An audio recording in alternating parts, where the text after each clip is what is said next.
Hello, friends. We are finally going live. Sorry about that. Welcome to Chaotic Calling Streaming. We are going to play some D&D tonight, and I want you to welcome my players. We have with us tonight Christopher. Was not expecting to see her again. Then we have... I have to skip over Kronk for now. Then we have Arthur. Who is this Arthur you speak of? What is it? Elizabeth in this form? No, I think we adopted a different thing for now. We'll have to learn your name in game again. And then we have Jack. Lesson learned, don't flirt with gods. And then we have Vol. My mind, it can only contain so much bullshittery. And yet you're with this crew, so hope you're ready for more. Kronk will be with us shortly, as he said he's running just a hair bit behind, but we'll have our Kronk here shortly.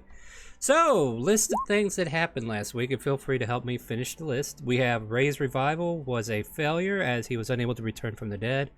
Freaking out Elvarina with Minerva merch.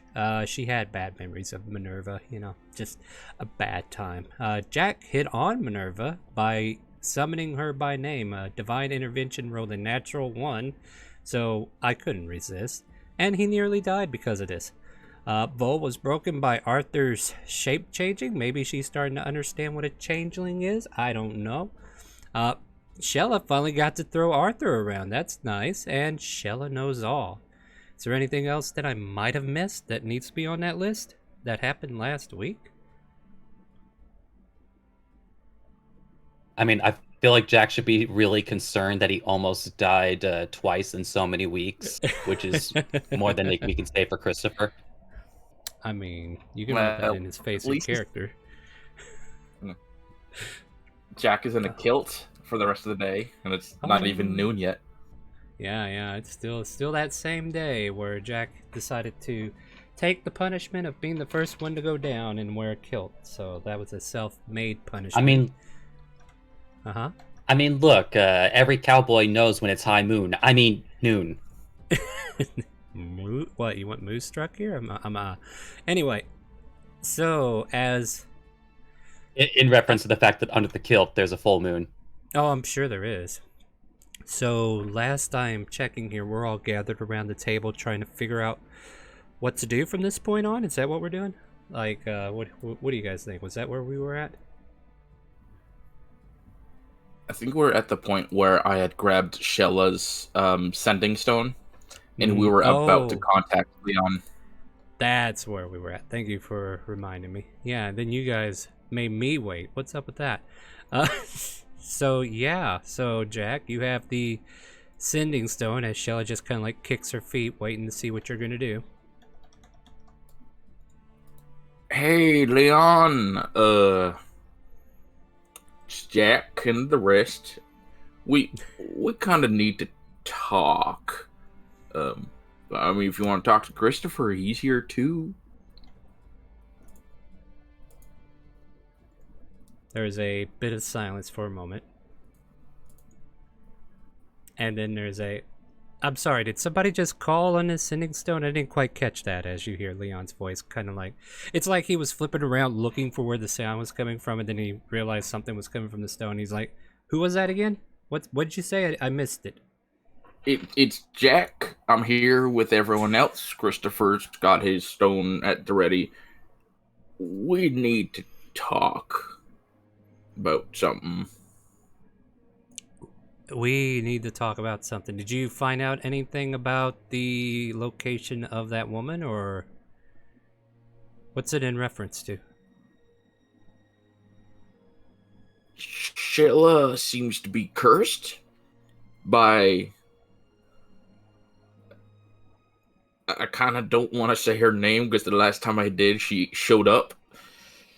The goddess of chaos. So we were kind of given a couple of options about how to cure that.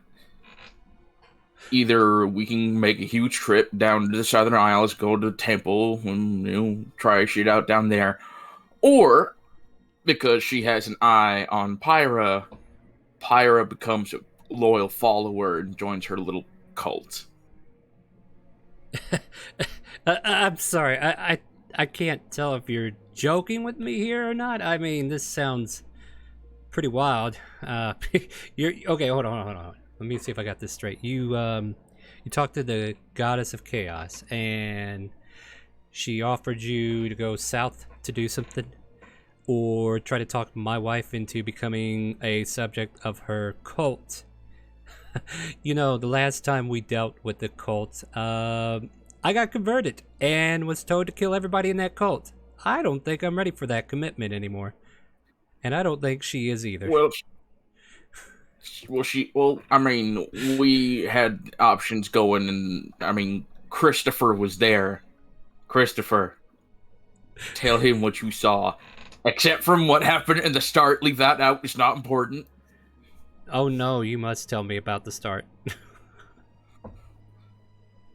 Anything he thinks that's not important, I think I need to know.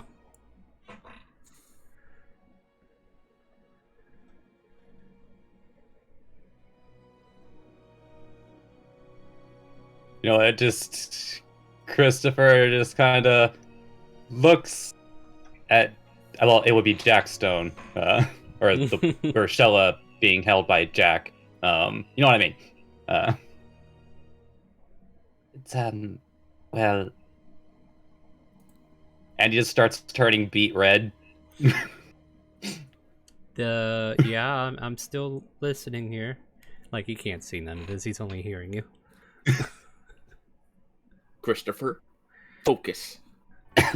Not on that, just on what she said. And yeah.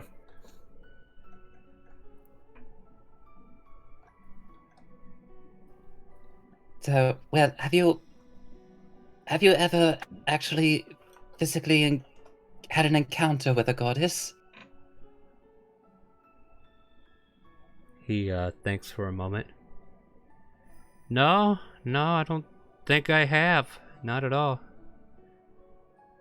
I had encounters with some devils and demons, but, you know, the usual.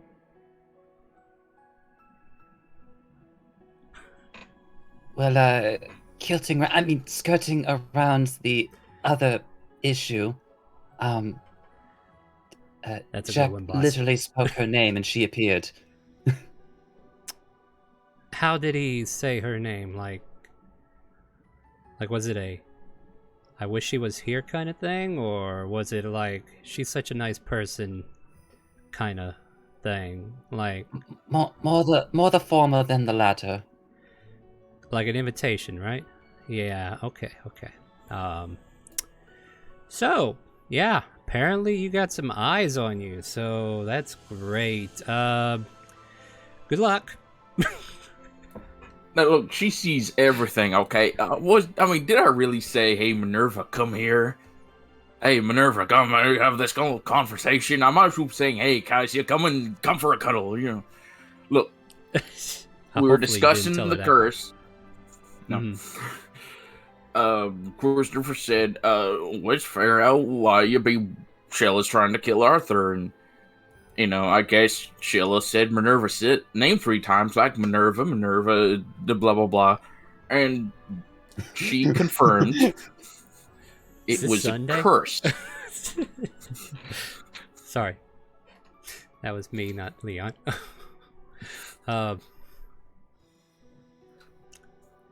Yeah, a curse. Have you, I don't know, talked to your local cleric?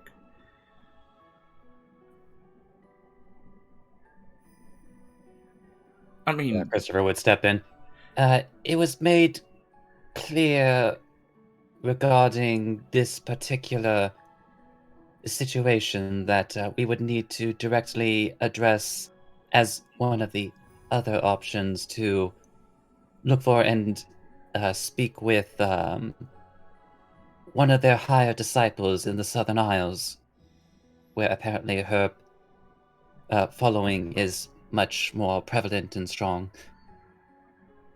and essentially begging for forgiveness. Yeah, it sounds like what you should probably do then. Sorry can't be of any help. Is there anything you need from me? I mean, you're not getting my wife. Well, she only needs your wife. She doesn't like guys, so you don't have to convert. She Right. wants Right. Ira and someone named Pickle, I guess, Mm. or Rickle or something. That last part was omitted. That's something Vol keeps throwing at us. She's already been converted, don't worry.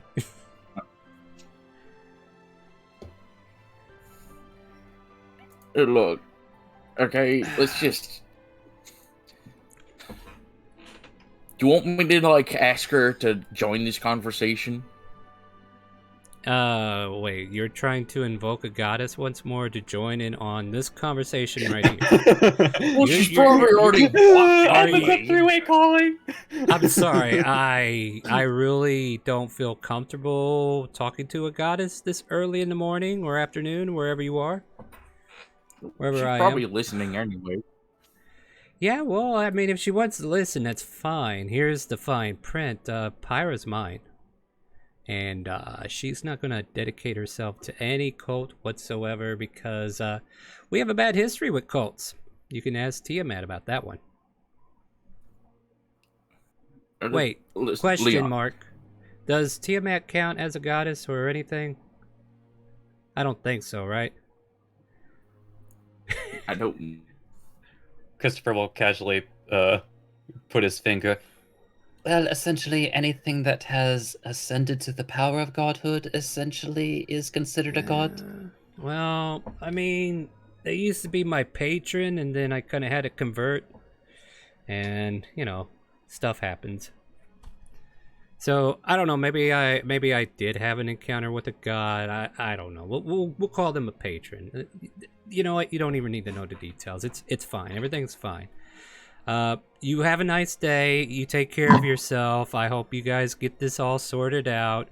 We're just gonna finish our coffee and get on with our day. Isn't that right, Ragnar? And you can hear like a chuckling dragonborn in the background just laughing his ass off. Leon, you can have a hot tiefling wife and a hot tiefling goddess. It's a win-win. Jack, why Christopher don't is you just go ahead? gonna side. Go ahead. Go ahead.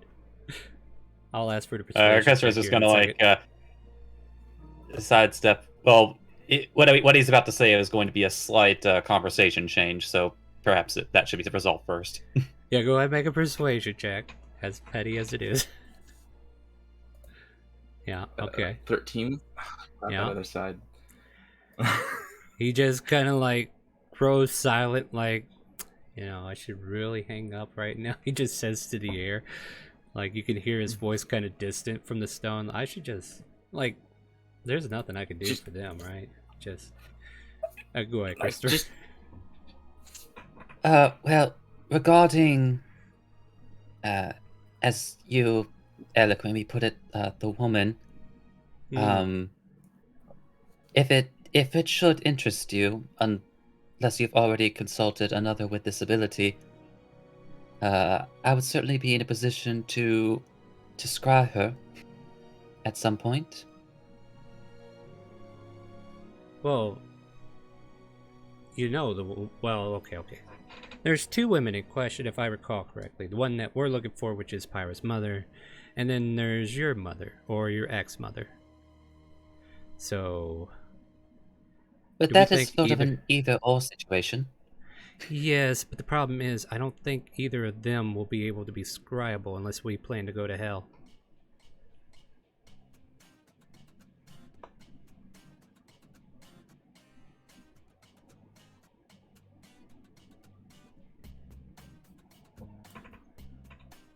Because if I'm not mistaken, So I think okay. This is the table. I'll double check because it's been a hot minute since I've ever had to.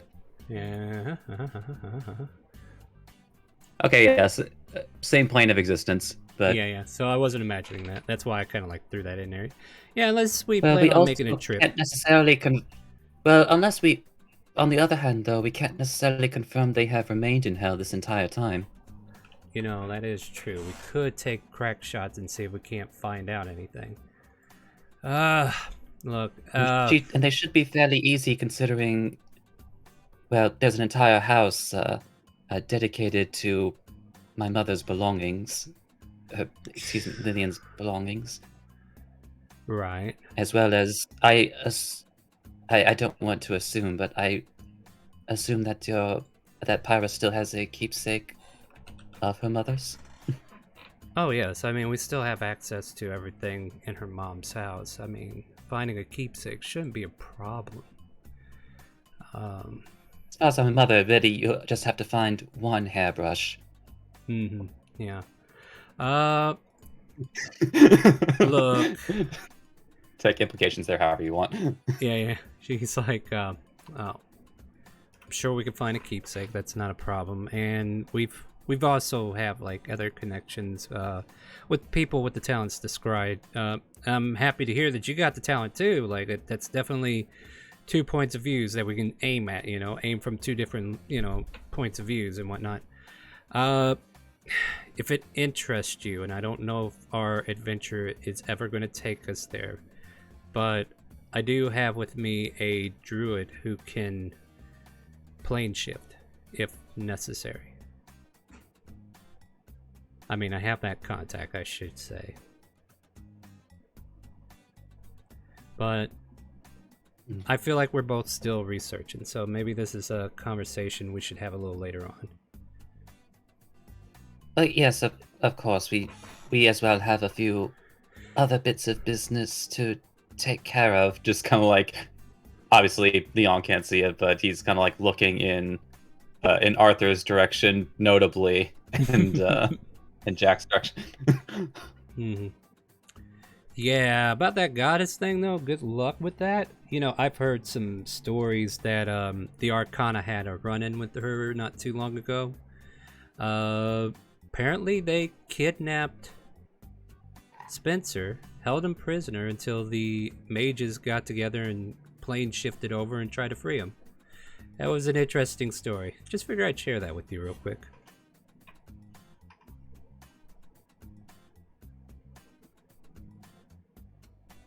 Wait, is this the same vizier that everyone in town was complaining about?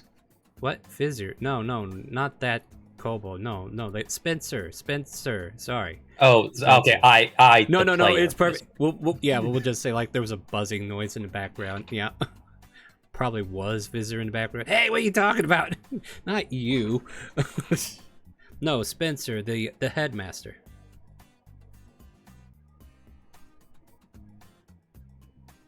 Said that one woman he kind of like has on his side. Yeah. I mean, if you're looking for more information about chaos or whatever she's about, I mean, you might want to direct your attention to Spencer and his folk. Like, they might have a better idea. I don't know. Have you guys met the mages of the Arcana? Do you need an introduction? Am I gonna have to tell them that we met Minerva? That's up to you, but I would probably leave out the part where you tried to ask her to bed because, I don't think any of them will believe you. But hey, you tell your stories as you want to tell them. They're your stories. Like, that fish can get as big as you want. Okay. Yeah, you could obviously tell he doesn't believe you on that part. Or does he? Christopher will press his finger. Well, all things considered, regarding the certain trades of magic that our group practice, an introduction certainly would be helpful in getting our foot in the door, as it were. Yeah, you guys sound like you're going to be busy for a while. We do plan on staying in Shandor for a spell. If you guys make your way back here, as soon as you're ready, we can talk, catch up, get to know what's going on, and I'll introduce you then. We'll go talk to Elvarina. She's definitely a contact we could talk to. You might want to give her a day. You take She all was the time not you in great need. spirits when we talked to her last. Yeah, I don't plan to go see her right away. I don't think we have any business in that direction. we're just kind of like waiting for the professor to see if he has any other loose ends he needs to take care of, or if any loose ends are going to come by and take care of him, you know. So yeah, we'll be here kind of like keeping watch. We may have shaken a hornet's nest, but I'm sure it's nothing. They wouldn't come this far inland, would they?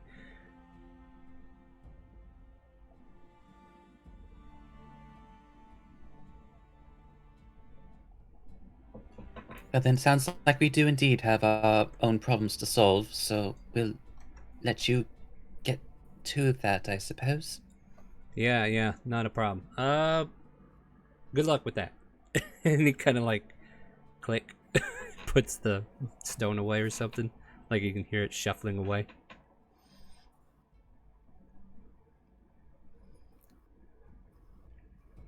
Well, that was eventful.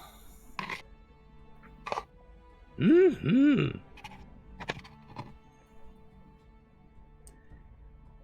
Shall I put the dagger down?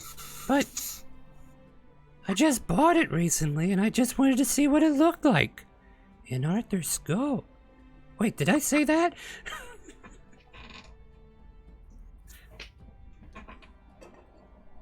Yes, Charlotte, you did. Oops. Deep sigh. So, As he just turns to the rest of the group. Dorian lands on Shella's shoulder, by the way.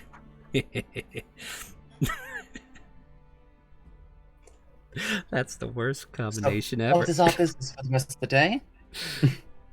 What's that? What is our business for the rest of the day?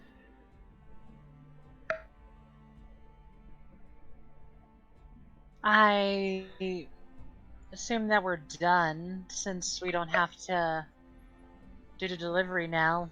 Should we just head straight to where Ken went off to? Or should we keep kind of staying here for a bit? Bull Oh, says shoot! to- As Christopher snaps his fingers and turns to Krunk specifically. Oh, that's right. We had to delay your meeting with your brother, didn't we? We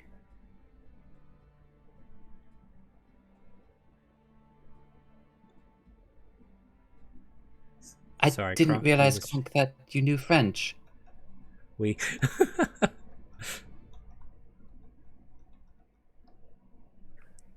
he is working at the docks right now.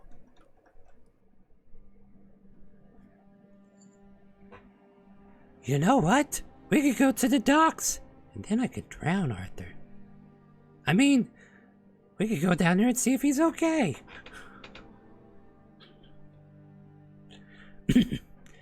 What's that, Charlotte, Dorian? don't you still have a lollipop to finish? Oh yeah, that's right, forgot. And Dorian's over here whispering how to make cement.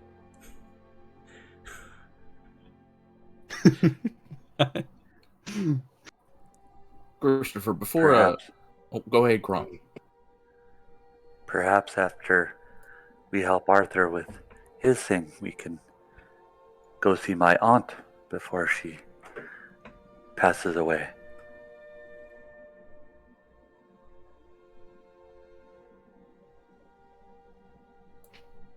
Oh, I didn't realize that your another relation was in such poor health.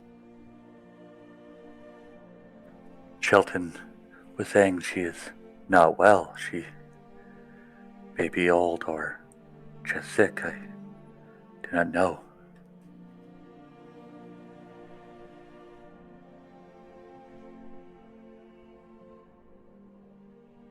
Oh, then if that's sh- the case, we should certainly hurry with that business, shouldn't we? Hmm. Shella takes a hand and pats yours, Kronk, as she's still trying to nibble on this giant lollipop that I conveniently forgot.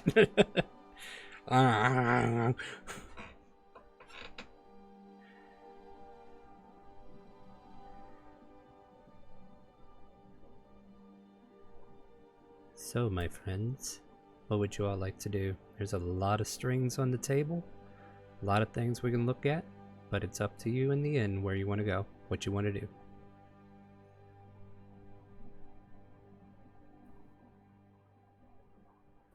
Oh, yeah. However, What was Jack going to say? go ahead, Jack. I was just gonna say that, Christopher, do you have enough diamonds? I mean, I bought some and I'm prepped to bring people back if need be, but with any luck, I don't have to do that crap.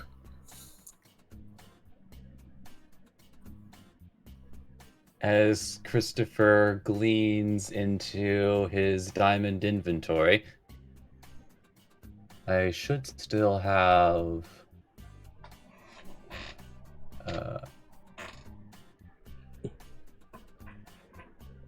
Let's see, I myself am in possession of 3 diamonds appropriate for revival, as well as a few handfuls of diamond dust for a different spell. And of course, Vol has a casting herself inside of her ring. Haven't used it yet, so probably will keep it for a while. I mean, I bought 3 diamonds. I can only probably use it twice a day, so as long as none of y'all die twice a day, I won't have to bring any of y'all back. With luck. It's not really my forte. Krunk's just going to look between the 2 of the people in the group that have died.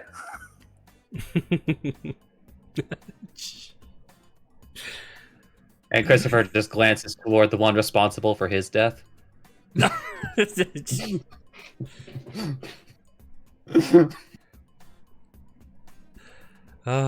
Memories. I think I need to talk to someone about a spell I do not feel I can cast properly. Oh, that's probably that rock. Clunk, clunk, clunk. Sheila just trying to be helpful.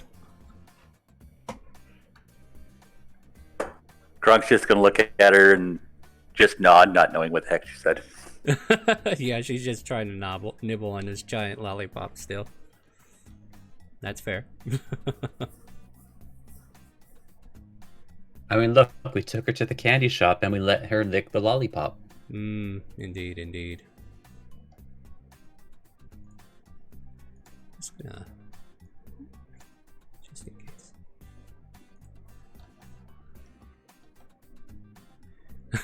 Somebody had to put that down, huh? So... Oh, yeah, guys! Well, Kronk, I should perhaps give this a bit of consideration. Did Shelton give the impression that she was very quickly falling ill? Character, I'm pretty sure he didn't say how sick she was. No, he didn't. Like, he might not even know how bad she is, but it didn't seem like it was terminal the way he was talking, but knowing your family and how information travels slowly, it's hard to say how current that information is. He just mentioned she was not well. He did not say if she was to succumb soon.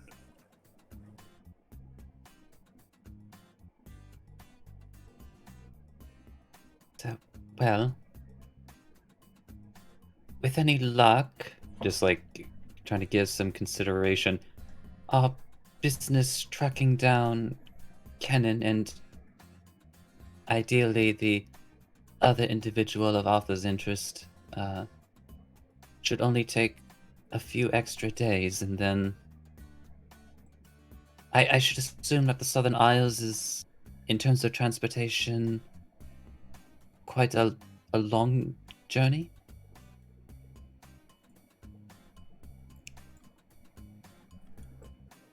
I'm gonna have to roll history on that one.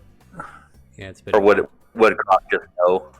Like how long it would take to get there from here? Probably like 2 days if you get a ship that is very seaworthy. We are just a couple days away.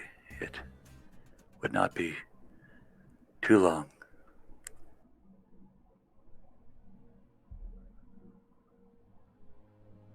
Well then, as Christopher notably turns to Arthur and Jack, I should suppose then that this might rely a bit on your comfort level. Do you believe that if we tarried for too long, Kennen would escape to another location where we couldn't find them within a few days' time?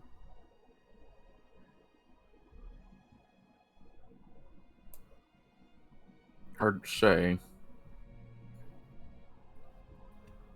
Kennen might stick to the forest. I think he might be coming after us specifically. But, I don't know. He might feel safe hiding in the forest and just strike out from there, but we don't know what his bosses want. But if we can always just scry on him again, find out where he is if he does move. Although that said, you do bring up a point. Kennen might be asked by whoever is in charge of them to harm others.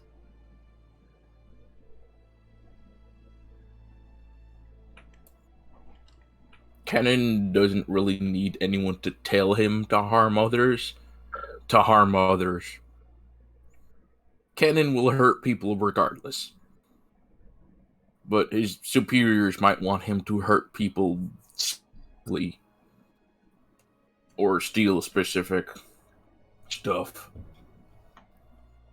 Plus, until we take out, I don't know if they're just high-ranking officers or the leaders of Tazrith, those two and Shandora, and that's gonna be a massive pain to take down the magistrate and his little druid buddy.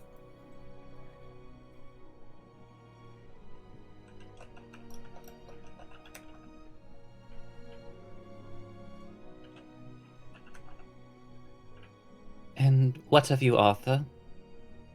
Someone you've been looking for a very long time is supposedly hidden somewhere in the forest?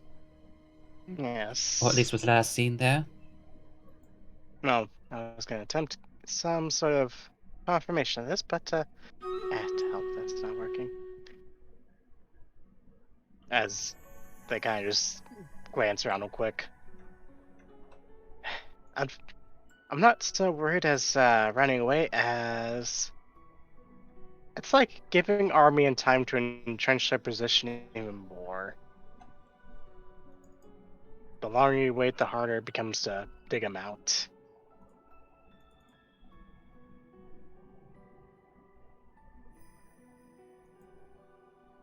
So you're a bit more experienced in this sort of thinking, Vol. So do you have any insights?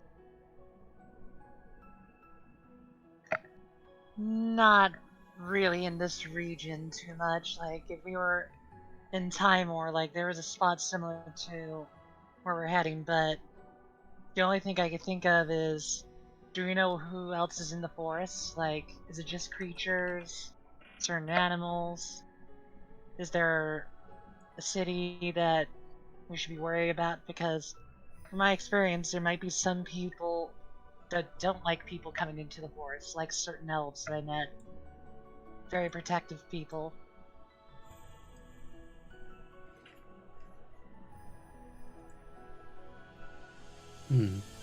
Well, what we could do is, since after all we don't know that much about the Dondra Forest itself, and Kronk still needs to confer with his brother, perhaps we could spend the rest of the day gathering intel in those respects? We just need to look for either maybe a local hunter or someone that has been to that forest numerous times, and maybe they could tell us more. I imagine there's a guild of that, since that's how you sustain a city. You need people to hunt for food.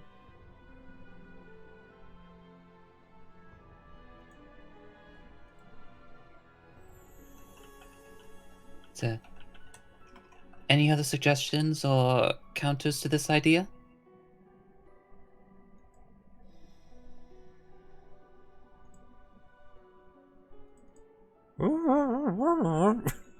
Shella just chewing on her Lollipop? You think she said something about finding powdered stone?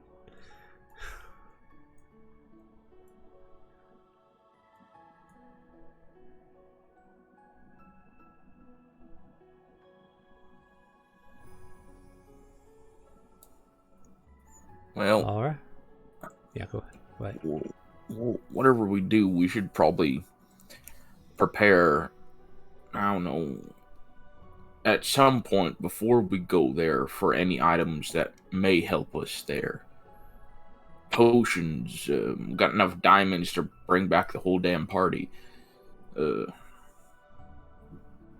mean, whatever else we might feel is necessary. Hell, if we want to lay traps out, if we happen to find them before they notice us and try to lure them out, Alec, I can bring out 3 coaches.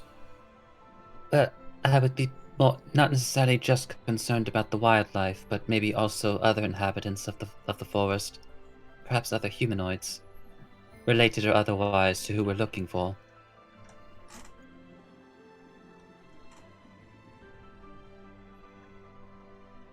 So other,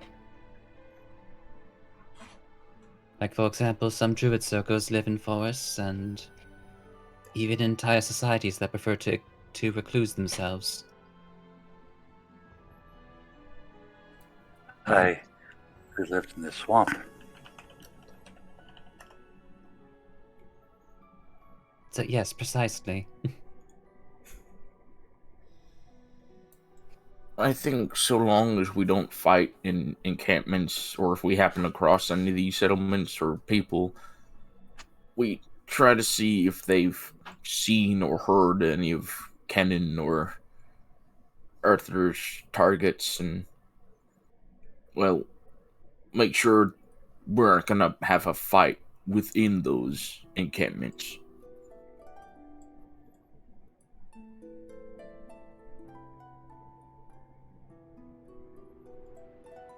Also, let's make sure we don't burn down this forest.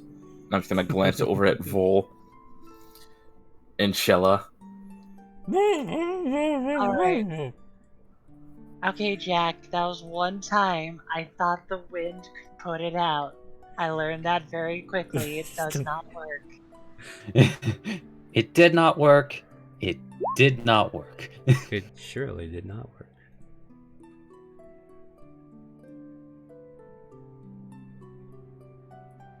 Alright, so... Go ahead. So, well then I do believe we've more or less settled on a course of action, so let's make divisions as necessary. Or perhaps we could simply go together. I don't I imagine if Shelton is working at the docks that he won't be available for some time. He was unloading ships. He may be there for a while.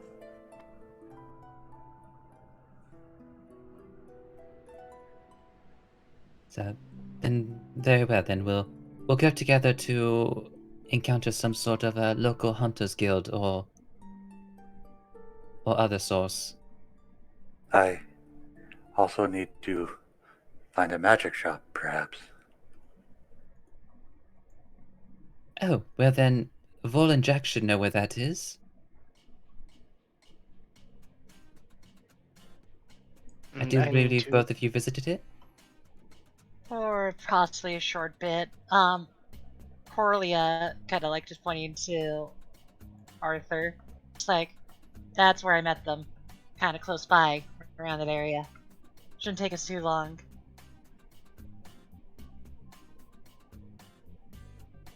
I need to go sell off some things, so... Because, I still have gems worth 2,000 gold in my inventory. That all?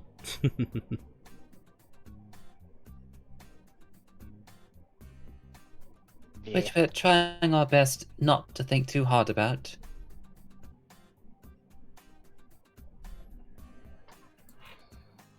I guess I could see if they have any magical daggers or wands, something I could possibly switch out for or use. I'm just gonna hold on to this Rocky Talkie for a bit until Sheila finishes her lollipop. I don't want to annoy Yin with this. I also could possibly get some scrolls there, and maybe the person that runs the magic shop might know more info about the forest as well, since they do collect resources from there. Like, it makes sense that they might know a bit more.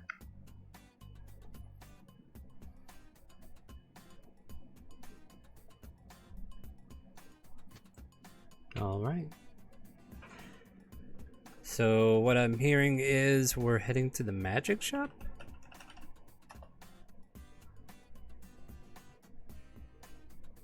That seems to be location 1. All right. I'm just double checking notes real quick then.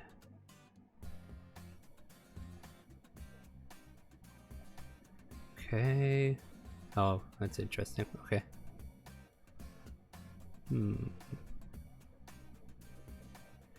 This is going to require an investigation.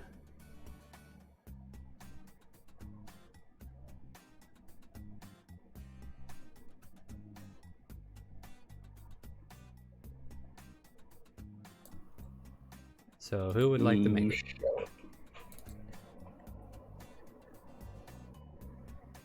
I mean, I have a +9. I'll help him investigate that, I guess. Yeah, I'll allow help on this one in particular. All right, go ahead and roll your investigation, sir. All right, with 20? a 20. So, you know how you're usually used to seeing an arcanium in Shandor, right? Or in most of these other places that you've been to. However, because of the nature of Jillian Cove, you find yourself not able to find this exact kind of location. There's no signs that the mages have anything official here. This here is really a tourist resort and definitely heavy on, you know, just selling goods in a manner of speaking that are not, you know, highly enchanted or anything like that. However, with A20, you kind of like mention, where can I find this place? Just out in the middle of the air. And you hear a whisper from an alleyway saying, "Psst, hey, you, over here. Come here, come here." Kind of like, you can see a shadowy figure just kind of like waving you over. We're either gonna get mugged, robbed, kidnapped, or all three. I mean, either way, I could help resolve that situation. Cracks knuckles.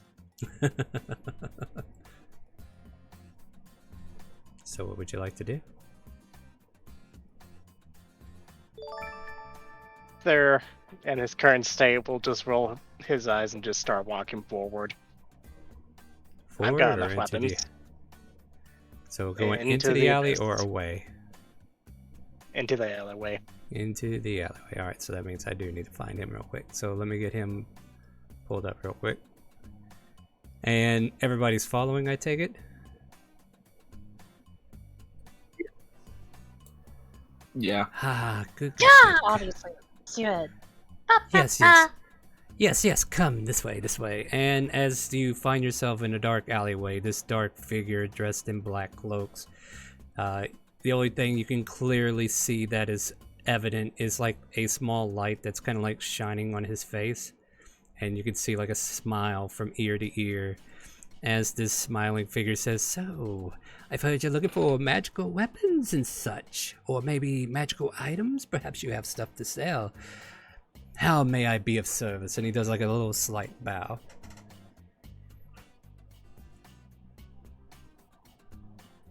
Christopher whispers into Vol's ear. I'm confused. Is he a vendor or a flasher?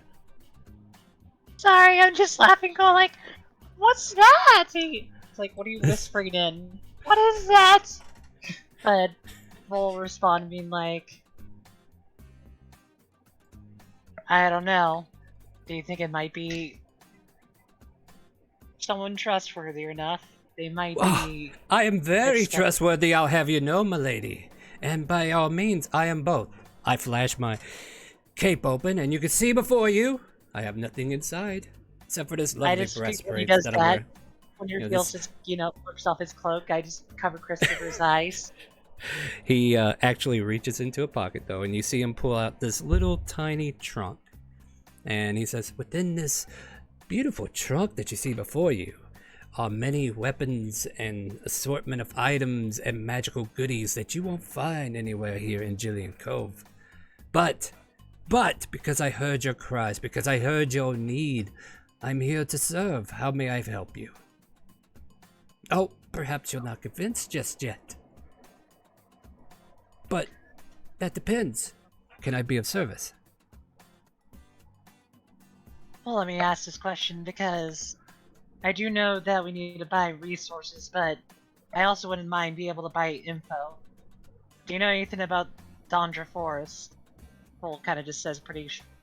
Oh yes, I know a lot about the Dondra Forest. Matter of fact, I just came there about 3 nights ago. Lovely, lovely. Only problem is, can't get to the upper city if you're going to Eltara unless you have longer ears than mine. And he shows you his ear line as he kind of like pulls back the hood, and you can see half elf ears. Need to be a little bit longer in order to go up top, where all the good shops are. I look at Krister and go like, well, that kind of confirms what's there. That I was right about a city there.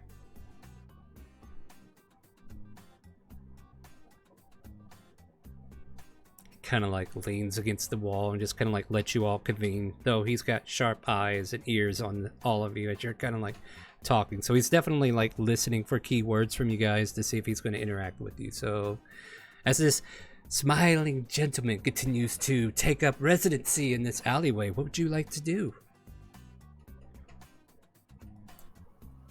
I'm looking for some help with a spell I might know. Oh, spells. Yes, well, tell me more. I've definitely dabbled a little bit with spellcasters from here and there. I've definitely used plenty of the, how should we say it, tools. What kind of help are you looking for, my friend? I feel as I can cast a spell to talk to someone from away or know where they're at, but I cannot make it work. Would this be a sending, perhaps? It feels like more than that. More than that, is it? I don't know if you remember the conversation we had in private there, or not, Star. I may have forgotten, but I'm trying to understand it as this NPC right now. So, like, you'll have to try to make him understand it. So if I forgot completely, then... Okay, so Kronk doesn't know how his magic works, and he now knows scrying, but he doesn't know how to make it work. Oh, okay. But, okay, so you kind of, like, asked him the wrong question, which may have been, like he automatically assumed sending, because you say you're trying to communicate with someone. Where scrying is where you spy on someone, which is totally different. So he like comes back, so you're trying to talk to someone far away, making sure they get your message and you get theirs. It is more like looking at them. Oh. Well, they do have spying like spells like scry and what's those other one? Those arcane eyes. Those are always fun. You know, having a wizard in your party is always helpful if you ever get one. Arcane eyes, definitely fun for them to look around before you step yourself in some bad, nasty traps. Saved me a lot of heartache some time back. But we're not here to talk about my adventures. You're looking for help on this scrying thing, is it? You know what? And he throws the trunk on the ground, this little bitty trunk that's like maybe 2 inches long, 1 inch high, and then all of a sudden it grows, and it grows into like a trunk that is big enough to fit several bodies in it if he wanted to. So who knows? And he starts to lift the lid, and as you kind of like glance into this huge trunk, you can see various items such as weapons. There's like a whole stack of swords, knives, daggers, blades, axes, all kinds of weapons just off to one side. There's like different layers of armor off to another side. There's an assortment of staffs and wands that are kind of like keyed away in a certain location, along with longbows and, you know, pretty much all the armaments. And then there's like miscellaneous items that he kind of like flips up. So he like pulls for a moment, he pulls out a feather, drops it back down, and then he happens to pull out a crystal orb. And he's like, ah, yeah, something like this perhaps. And he hands it to you, Kronk, to actually take into your hand. And Kronk grab it and so he doesn't really know, so I'm going to say, I do not know it. This might work. Well, that there in your hand is a very, very expensive item known as a crystal ball. These are usually used in focusing the attention towards the centerpiece that you're looking to spy in on. I do have that one for sale for 1,000 gold pieces if you wish to part with a little bit of coin. Kronk's just going to look at Christopher and kind of shrug his shoulders. Arthur puts the gold forward immediately. Oh. Well then. Yep, it looks like it's all here. And he chucks it into the chest, into like a little bag that he has in there.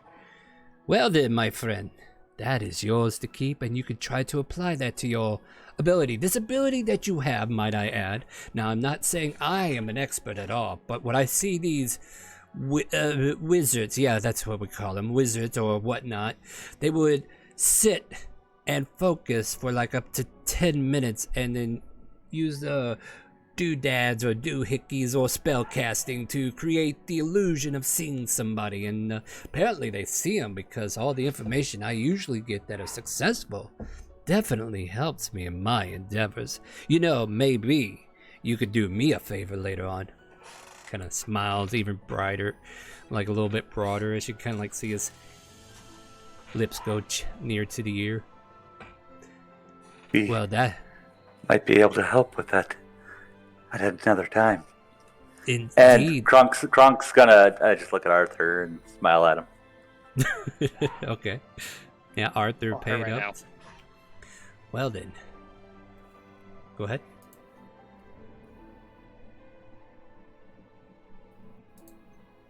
Sorry, Arthur, did you have something there? No, it wasn't. Didn't have anything.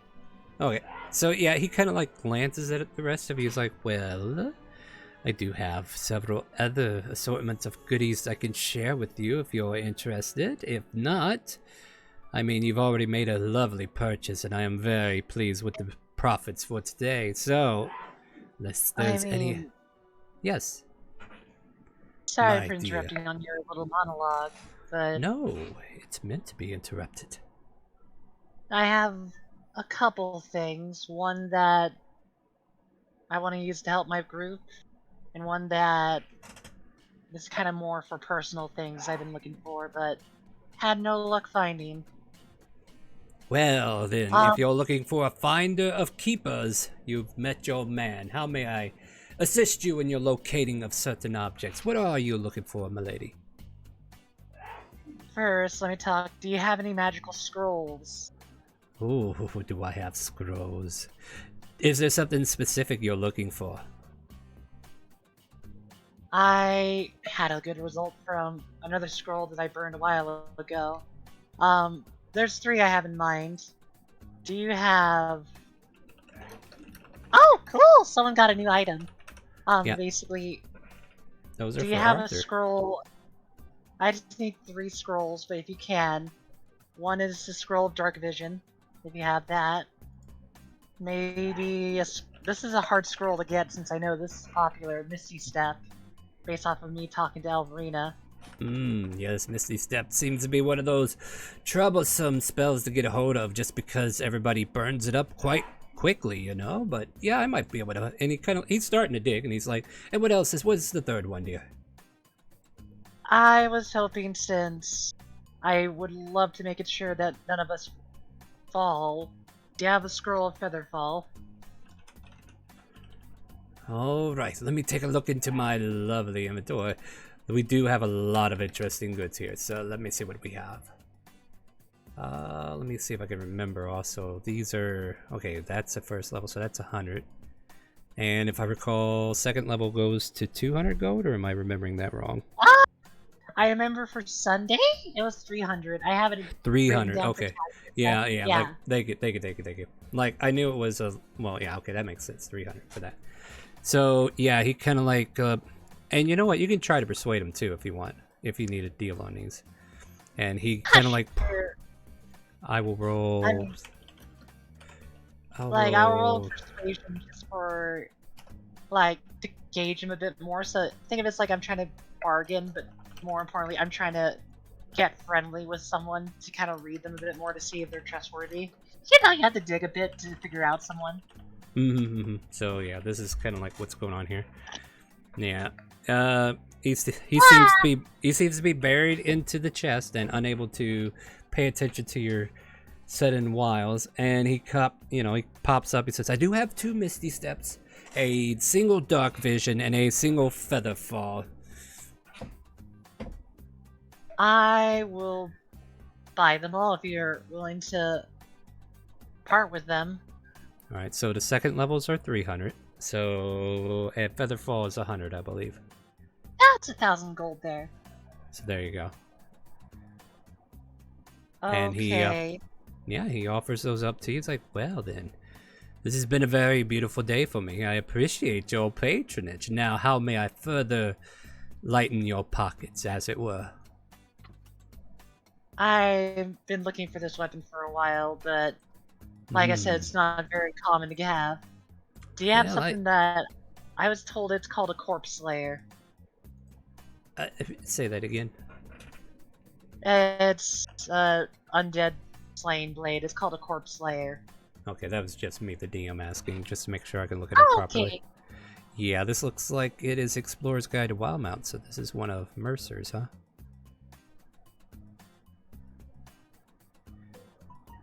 You know what? Yeah, this would make sense to have. I mean, it's going to be a little bit more... Oh, it's a rare already, though. Okay. That's kind of why. Although in defense, though, it's kind of weaker than the other Slayer variants. Yeah, I'm looking at it here, and I'm like, okay, so let's see, rare. Okay, yeah, okay. I think he kind of like digs for a minute, and you're looking for a longsword version, or? If not, a rapier scimitar would be good. I'm trying to stick to the dex because if it's a longsword, I have to use strength. All right, so I'll roll to see if it's a rapier or a scimitar. Is that good? Yeah, scimitar would be fine. Rapier would be fantastic. All right, so 1 rapier, 2 scimitar. Hey. He pulls out a rapier with a skull head on the hilt, and the eyes kind of like glow a soft yellow. It's not enough to like create like a light source of any sort, but just enough to kind of like be like a little bead in the night if necessary. And he pulls it out. He's like, "Yeah, take a couple of test swings and see what you think of this lovely item. Recently picked this one on one of my sea trips. Apparently there was a Tazarath that didn't need it anymore." Spin it around my hand and do a little bit of flourishes. Kind of like do some quick lunges. How does it feel? Pretty marvelous, actually. Kind of reminds me of the blade I have right here, which is also a rapier +1, but it's not as elegantly designed as this corpse slayer. Right. Now this little blade here came at a pretty high cost of somebody's life. For you, my dear, 5,000 gold, if you don't mind passing up on that, and I can make that yours. Can I do this as well, since I don't want to be carrying around too many weapons? How about if I throw in the rapier, we lower the price a bit, like pointing to the rapier +1? Doesn't have to be too much less, just, Oh, well I then. don't need it, you can have it, but Well we then. can just lower the price. DM will ask you for a persuasion again. Okay. I mean... Oh, there are that's people- better. Alright, let's see here. What do we get? 14? Alrighty. I don't normally do this, but you you've been a very good customer to me so far. 4,000 gold plus your rapier. How's that sound? Sounds like a fight deal. I'll Well, I'm hand to you the glad. rapier. Then I shall hand that off to you, my dear. And then he procures your coins, puts them in the case with the other coins. Well, I am so happy to be helping you lighten your load and making you stronger. How else may I be of service to all of you fine, fine people? I've been looking for possible new wands and daggers to use. I'm a little more used to daggers. Got Well, anything like that? I have several things like anything, but tell me, what is your particularity? Are you wanting a wand or are you wanting a dagger? Both, if possible. Both if possible. Now, I do have these shining daggers, and he shows you an assortment. Like, there's a plain, regular dagger. Not this one, per se. Who even put that in there? He throws it behind him, and it lands in the wall and just stabs in. Then there's like a +1 dagger next to a +2 dagger next to a +3 dagger. You can definitely tell that one keeps progressively looking more intricate as the arcane emblems are engraved in the hilts, and it kind of like lends a magical aura to it. Do any of these 3 lovely daggers interest you at all? They do. But first, let's see your wands. First pulls out a wand of smiles. And I need you to make a... Hold on, let me see what it is real quick. Just kind of like grabs it out of the chest and just points it at you, Jack, and then just go ahead and make a charisma saving throw. 15. Oh, I think this thing's defective, but apparently this here kind of like gives people the ability to smile more often. Apparently your smile's a little too scally, I guess you could say. At any rate, oh, this is just for play. Let's see, let's get the serious ones out of here. And is there a wand in particular you are looking for, or you just looking for something random he comes up with? Something random he comes up with. Anything I want is going to be way too expensive, even for what I have. But now I'm over here playing which one can I tolerate compared to. Let's see here. Of course, he has the Wand of Smiles if you're interested. I think we'll throw a Wand of the War Mage +1 and a +2 on the table. And then he pulls out a wand that has kind of like a blue flame design and a spiral cork going up like a silver wand. And this one here is a wand of magic missiles.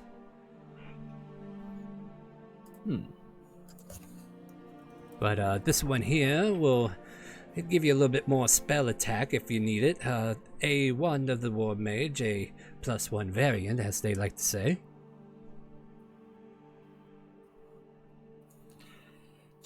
And kind of curious, how does a fella like you operate with all this magic stuff? And I mean, do you just visit down here, or do you just kind of work off to the side?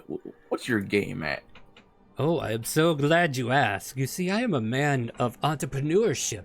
You know, people love to run shops in their own little cities, allow them to collect the taxes. I kind of like to work under the table, you know, provide quality materials for those in need without necessarily having a place holding me into one spot. Now, it does come with a disadvantage. You're not going to be able to find me anytime that you want. That is the problem. But I try to find kindred souls similar to yourselves and offer them my wares, as it were. Just call me a traveling salesman if you don't mind. I want to insight him. Yeah, go for it.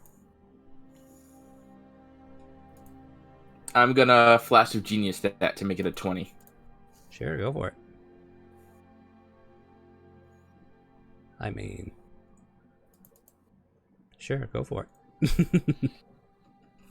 If he is lying, then he's really good at it because you can't really tell. But for the most part, what he seems to be saying is on the up and up. Like, he definitely loves to travel, and he is a collector, as it were. Now, how he collects these things? Well, that's another question you can ask him, but it is what it is.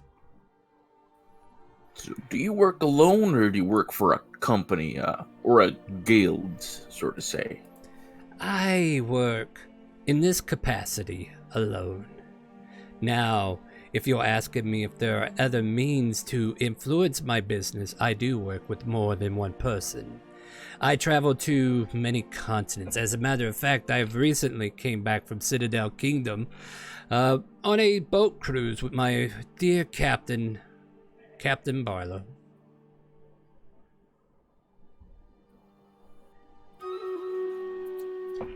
Okay. Captain, what was that name? Barlow. Have you not heard of Captain Barlow? You can make a history check if you like. I will make that history check. Anybody can make it if you want to know more about Barlow. Okay, with a 17, the sailor knowledge, right? Like, this is a captain you've heard tales about, like tall tales, like tales of outrunning a leviathan in the ocean, or riding a tidal wave at its fullest and just getting from one location to another. Like, there's been tall tales revolving around him manipulating the ocean into his favor to create these lavish ideals of how quickly he can get jobs done or how efficient he is on the sea. Like, he's got this notoriety of being this, almost like he can whisper to the gods and get his wish while on the sea, which is unheard of. Like, it's just these big tall tales. So you definitely heard of Captain Barlow. Another key point that you might know that's a little bit more like actual facts instead of like tall tales is that he also helps prodigy mages from Citadel Kingdom find safety in Tynak Kingdom. So he's been known to help smuggle people out of Citadel for their own safety. That is a fine man to know and to sail with. Even half those things they say about him are true. Oh, I could tell you a lot of them are. Now, I believe we've seen a Leviathan twice or 3 times, perhaps. He's just muttering to himself at this point, but go ahead. Now, I heard. Now, I know he whispers to the gods. Oh, I could tell you a little story about something that happened today, but before we get to pleasure, let's get back to business. Oh, I'm all about business. What do you have for me, my good friend? Now, you said you acquired some of these items from Tazrath. Take it, and I'm going to move away from the group and closer to him. Okay, now, yeah. Now, I take it, just between you and me, you're no friend to them, are you? No, I'm everybody's friend. I don't know what you're talking about. Well, I just want to know, one adventurer to, well, I'm a businessman of sorts. You're a more proper businessman. I see where you're heading in this. What sort of business have you done with them, if any? Lucrative business? Give me lucrative for you. Give me a persuasion check just to see where we're going to be staging his information. Can I buy myself advantage? Yeah, you can. I'm going to tell you not to. I need to eat your clusters as soon as possible anyway. By all means, I'll let you do that while I go to StreamRaiders, and I'm going to go place down some troops. You should do the same, guys. We can definitely use some help over there. All right, Jack, looks like I got you covered. Why don't you go ahead and re-roll that 2 and get a 3. I will flash your genius that again to make it a 19. He tells you plainly, it's like, I normally only deal with the outside riffraff that are, how shall we say, procurers for their own company. Now, sometimes I trade with them goods, that are worth a lot, and they do the same for me. Definitely keep the good stuff. But as far as like direct connections, I don't mess with anybody any deeper than the outside quartermasters. Would you happen to know if any of those outside quartermasters are around here in the cove? Well, no. Do Last I so or seen not? one, they were in Farson the last time I saw any of them. Though then again, now I think about it, if you go check the docks, there might be a possibility, but they usually don't come here to this wonderful tourism location. I mean, am I right? Have you tried the cuisine at the restaurant? Ah, mwah. And there's a casino. Have you been yet? I haven't been to the casino, but I am a gambling man. Well, you Maybe a need to little go late. see them soon, because there's a lot to be gambled in that place. Sometimes your own life. Oh, I did that today. Trust me. Ah, yes, the life of an adventurer. He just seems to say as if he knew what you were talking about. Apparently, you know more than he does at this moment. But back to business. There's certain equipment that you're in need of that I might be able to locate for you. If I do not have it, I will definitely keep an eye out for it. And he kind of like does a hand over the eyes as if he's looking for something. How much is that wand of magic missiles, and how much is the dagger +3 individually? Well, the wand itself will go for 700 gold. And the wand of magic missiles, that's a lovely little item. Oh wait, that's the 700 gold, my bad. The dagger itself, though, being the quality that it is, let me see here. Just gonna look at something real quick above table. Very rare. Alright. Those are some very pricey daggers. That one in particular is, about 25k. 250 platinum, as it were. Makes it sound nicer, doesn't it? 250 Or is platinum? that... Hold on. I did my math wrong. That is 2,500. And then he platinum. immediately puts down 250 platinum. No, you said it. No attackbacks. Nope, No nope, takebacks. Nope, he took it back already. Because then he sleights of hand and takes the rest of your gold, too. 2,500 platinum. Sounds a lot nicer, doesn't it? Sounds nicer. A little out of my reach for the moment, but I'll take that wand. Fair enough. You can try to persuade him if you want to get a better price. He is definitely one of those people who like to listen to honey words.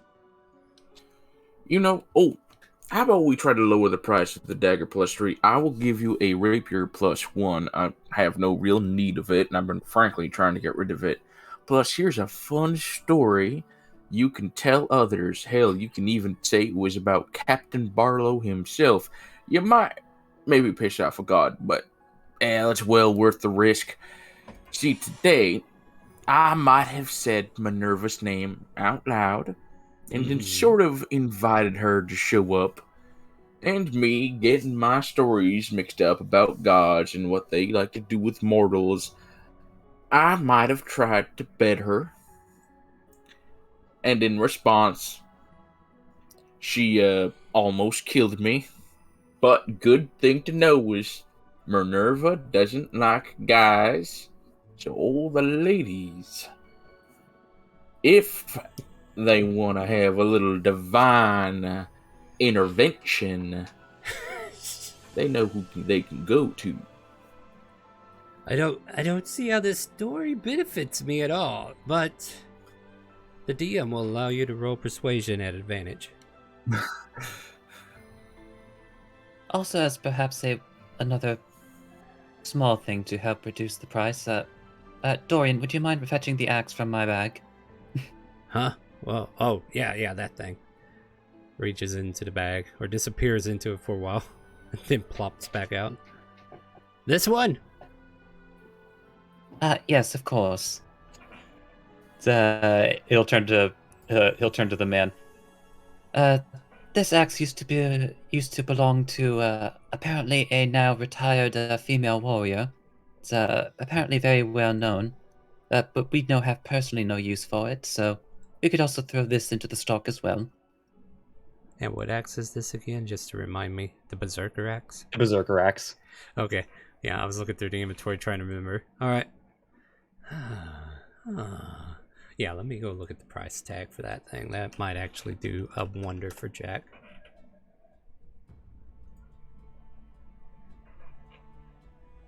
Well, you are offering me all kinds of lovely boons here for this simple dagger. Let's see, we were at 25.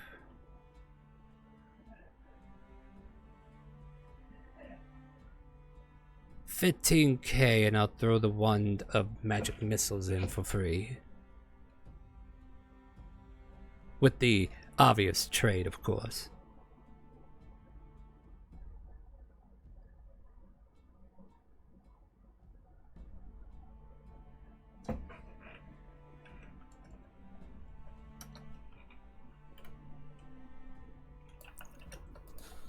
I don't think I have enough. This would be a great time for the richest members of the party to offer assistance. Yeah, it would be, wouldn't it? It's a dagger Wink, plus 3. wink. Oh, I'm busy walking around the road, Papa. I ain't got no money. Fool just whistles to herself. I'll help out, don't worry. If No, that- Arthur doesn't help out, I'll help out. I mean, I have my own things I want to try and buy real quick, but Hold Dude, on for a second. guys, I'm I've really... got- It's How much do you need? Jack, That's just me screaming above table. I Yeah. was just like, Jack, are you able to afford that? Or would you like me to help you out? honest, it's a dagger. I will probably loot one that's just as good off Kennan's corpse. It's True, but it kind of like guides your hand to stab things, so. yeah, if they get close enough to melee range. I mean, they're gonna be burnt alive or whatever by the time they get close enough to me. Jack, you It's and I really are just good a- friends, so here, it's 300 platinum if it helps. It doesn't, but listen, Well, fine, I'll keep everyone, it. try and keep it. Yin, can you give me a loan? I've been holding on to the Rocky Talkie this whole time. Wait, what? You're I- gonna ask Ian? Well, I might as well. I mean, I have not given it back to Shella, so I'm like, Yin, sorry about all the conversations been happening, but it's this or Shella snacking on a lollipop. Can you like give me a loan real quick and ignore the stories you heard earlier? Give me a persuasion check at disadvantage. This is Alright. for her to just hear you say this. Yeah, that's Yeah, about it's right. No response. I thought as All of a much. sudden, you hear Leon come back over the line like, "What? What do you need?" I heard the rock talking. Were you saying something? I was trying to persuade Yin to give me money. It's nothing, but I think Yin. I just put it in my bag of holding. Wait, who's Ian?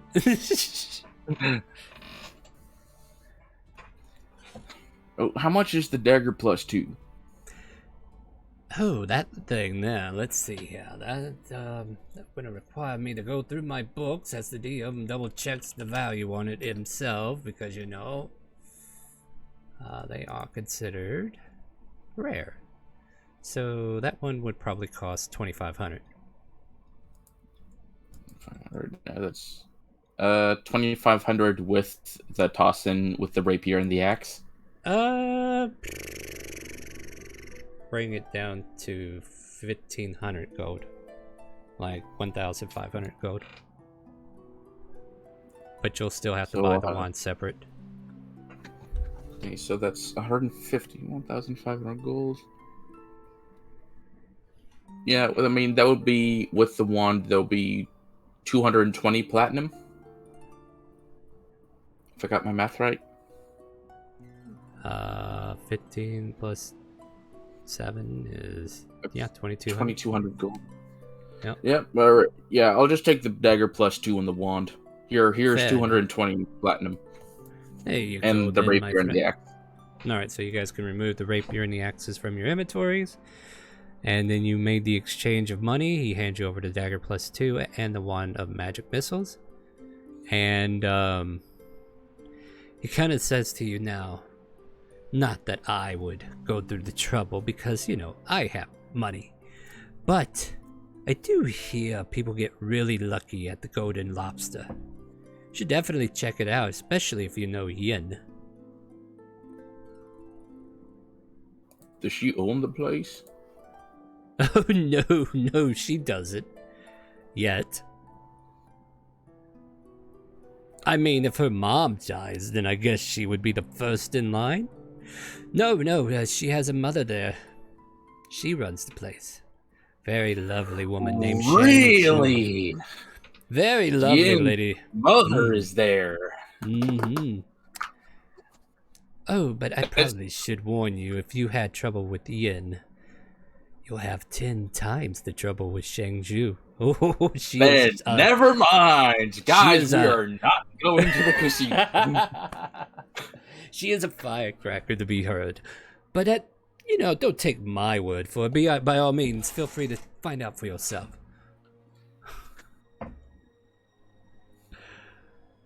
I'm just going to look back to the group with us like, do we want to go to the casino real quick to meet this woman? Oh, we have things to do already, like find cement? Shell just chewing through her. I mean, my only thing I would say to that is, like, do you really want to meet her?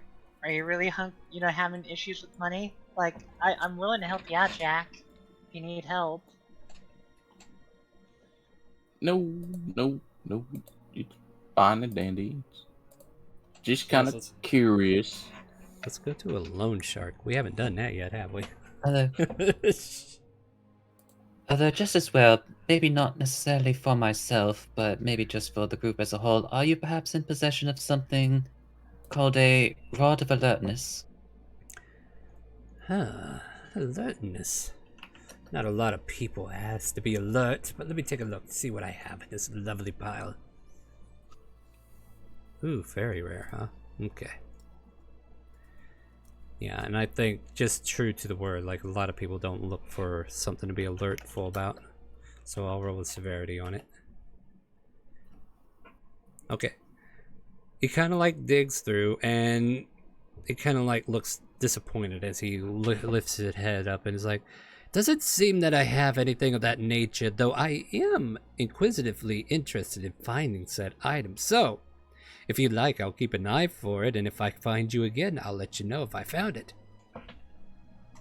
That would be most helpful, yes. But Otherwise, as he pulls out his own Rod of the Pact Keeper, would you perhaps happen to be in possession of something one scale better than this one? Above table, it's a +1. Right. Yeah, give me a second here. Rod of the Pact Keeper. Do you know the rarity of that by chance? At the next level of rarity, I believe it's a rare item. All right, yeah. So, okay, I got it here right in front of me. He'll dig in there for a moment, and he will pull out 2 versions of this rod. One looks even better than the last, so you can tell he has both a +2 and a +3 in his possession. You know, for some reason, these warlocks keep dropping like flies, am I right? And here we are. I found a couple of prized items that they carried with them. The Big enemy sweat drop. Yeah. This one here, and he kind of like points at the +2, will run you about 5,000 gold.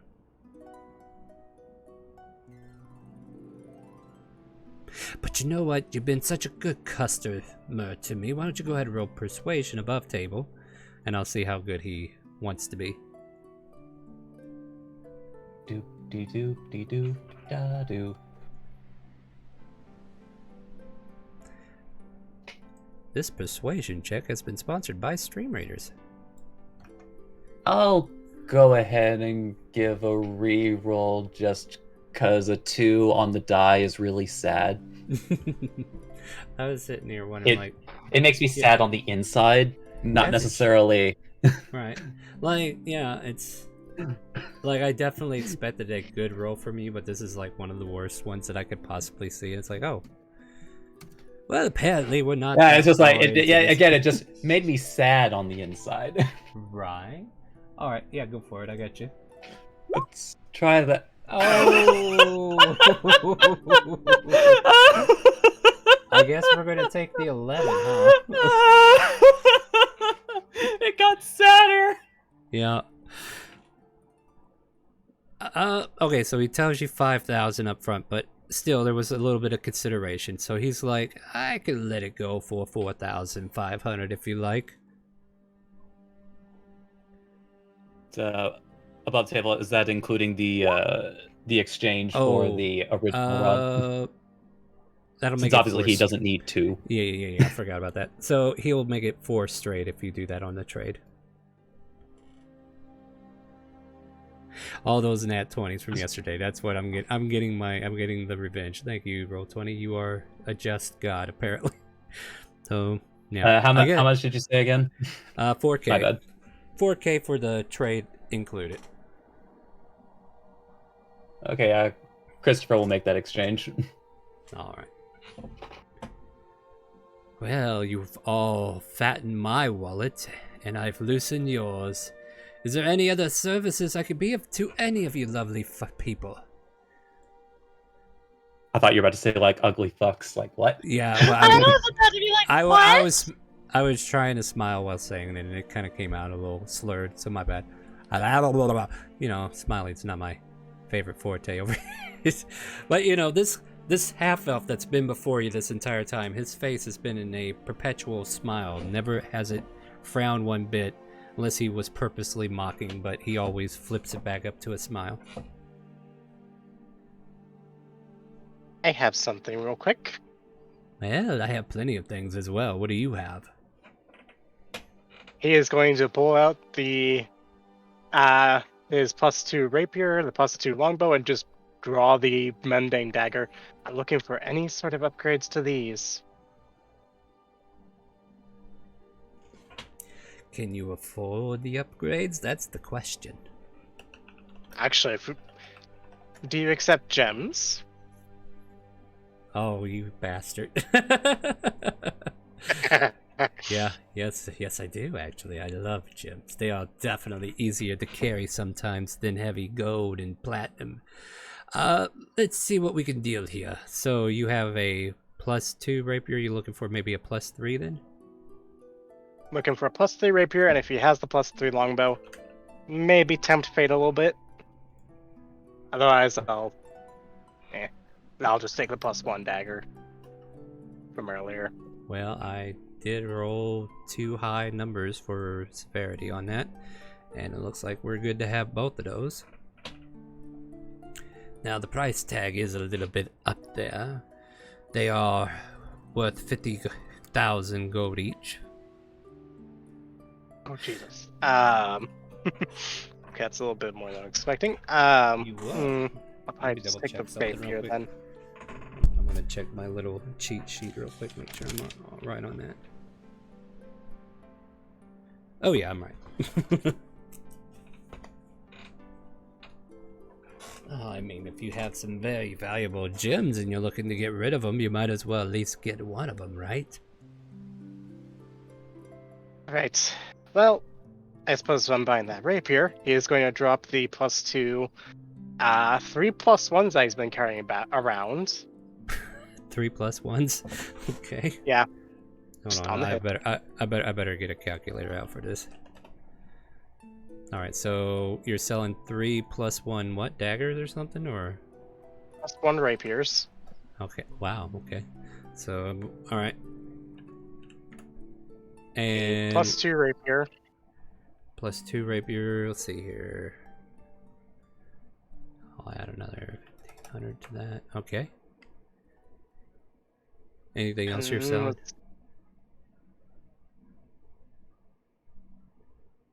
Nah. So what does that bring the price down to? Alright, so he will buy your items for 2,250. So 50k minus that. If you want to roll persuasion, he might go a little lower.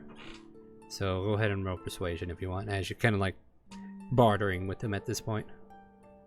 I am expertised in this. Not a bad roll. Also, perhaps something that you would perhaps be interested in to help even further. Christopher is also going to pull out a Peyote Ugly Potion.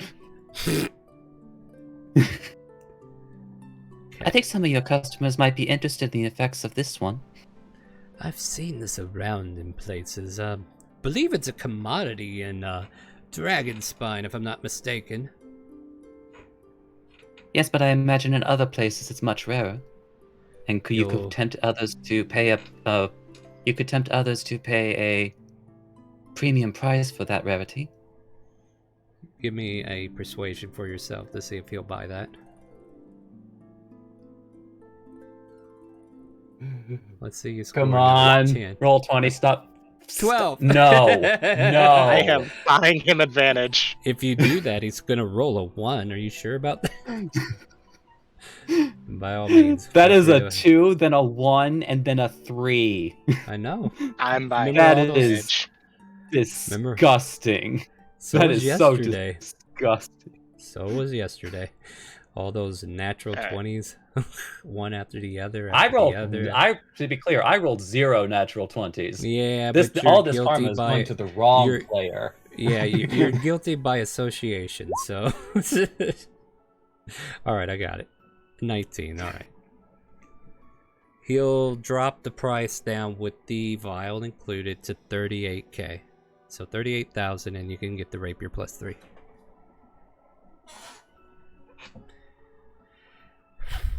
Alright.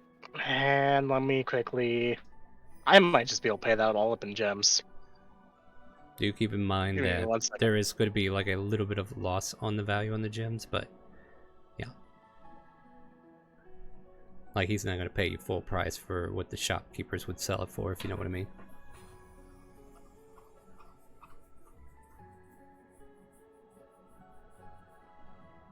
Yeah. Which I will consider your persuasion. Yes, everybody, check this with the is persuasion. clean Christopher's inventory day. Everybody's getting their inventory cleared out in a little bit of a way here. So each gem was worth what, 2k, was it? Yeah. And you got 25 of them? Yep. And I'm going to be So- handing over about 19 of them. Right? If you hand over 20, he'll agree to that. Because yeah, you do Alright. lose a little bit of value, but due to your persuasion check, he'll just take 20 of them, and that'll make you square with him. Alright. I shall do that then. All right, yeah, Walk and with over that, oh, these lovely gems! I do love picking these up as well. As he deposits them into a separate bag, and then the coins into the previous bag inside the chest, and then he just kind of like glances over and says, "Well, dang, I still have plenty of wares if you have plenty of coin."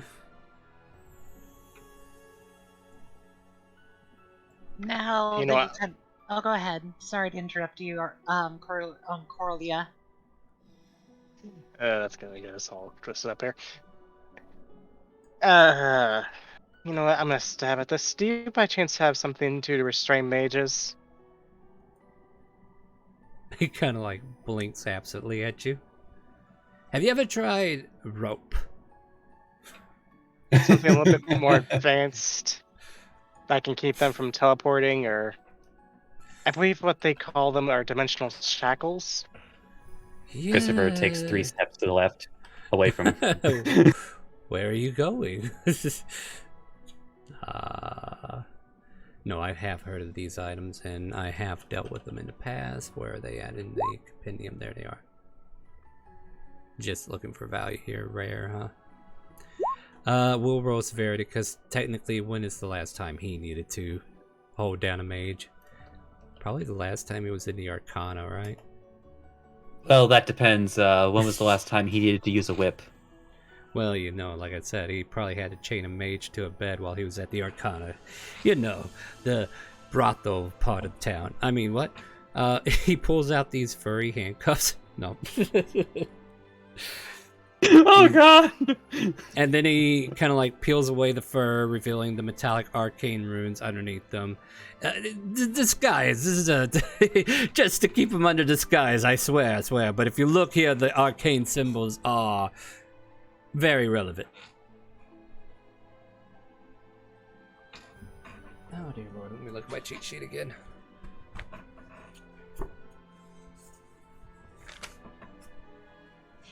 Since I had it here. These here will go about 5,000 gold pieces. Fuzzy part included. Got a mage you're looking to keep in your bed? Is that what's going on here? Kind of like pokes a little fun. What's his name? Might know him. It's her, and Ooh, I am very intrigued. Then I might know her. I don't know. You've been there. Woman by the name of. Well, let me buy these from you real quick. As he's Sure. just gonna drop 5k gold.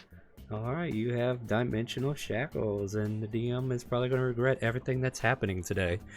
But hey, we're getting closer and closer to endgame, right? I mean, you know, now he has a defense against Shella. Oh god, yeah, that's true. Oh, yeah. I mean, she won't disappear, but who says she was going to try to disappear anyway?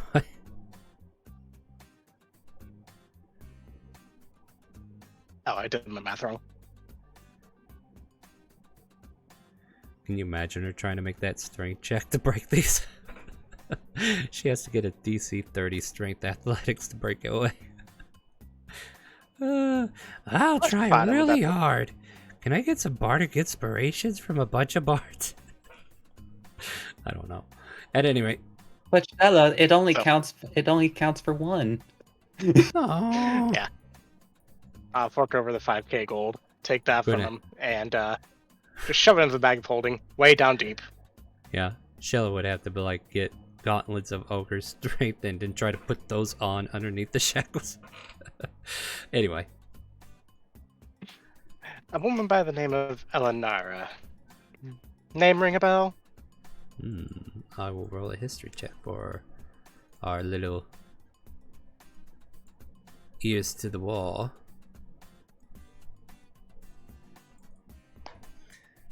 I don't think the name rings a bell. Where would they originate from? Where are they from?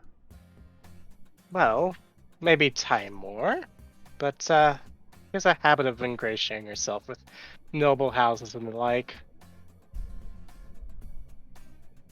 Have you tried Timor Castle? Maybe even sought an audience with Queen Ray? I have at one point. Didn't work. There's also a nice young lady up in that direction. She calls herself Lady Rissa. She is definitely a wealth of knowledge of royalty in that district. The nobles especially.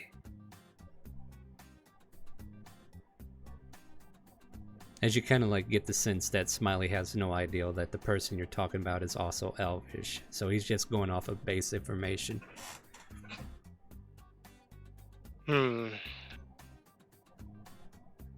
Well, let's see if I can't do this real quick, as he's just gonna try to signal to Christopher to like make a flight lighting thing on there, as he's just gonna shift into her.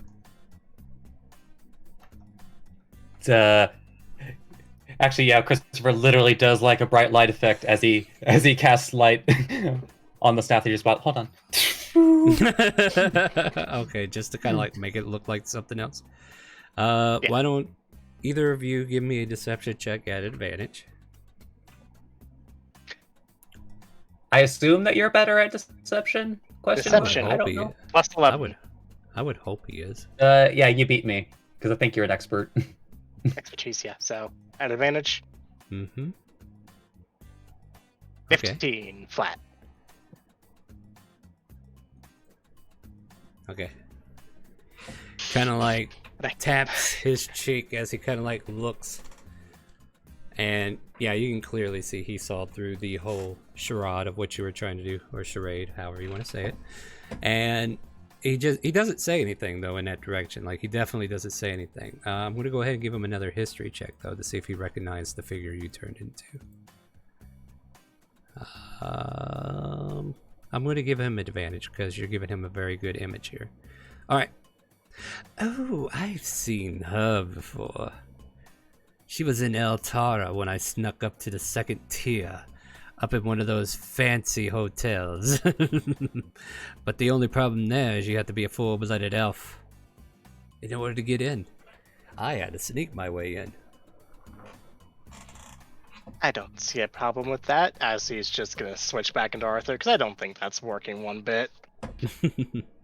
Oh my, you are a charmer of many treats, it seems. And he doesn't seem fazed that you are quickly and easily switching from one to the other. Experienced mage, let's put it at that. Well, one's business is one's business. I take it you and this lovely lady are very well acquainted then. Very. Well, I hope you find your lady in waiting then. Is there any other bits and pieces or bits of information you might all be seeking before I take my grand exit?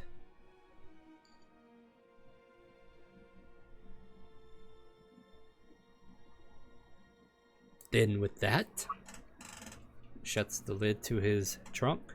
It automatically starts to shrink back down into a 2-inch box. Slides it back into his pocket, cloaks himself over, does a slight bow. Then I bid you all adieu. Oh, here's some free information for you. No. In case you didn't know. Just to help you avoid trouble with Tazarath. Just as a favor. The Magistrate and the Archdruid up in Shandora, they're part of it. So be careful up there. He definitely doesn't show any signs that even surprises him. You can insight his response if you want, or his reaction if you want. But yeah, he just doesn't. Yeah, he doesn't show any signs of. Yeah, and it just maybe it just catches you unawares, or this guy's just hard to read. As he just, he's continuously smiling, nothing changed, and he's like, well, that's well enough to know. If that's all that you have for me, then I shall be on my way.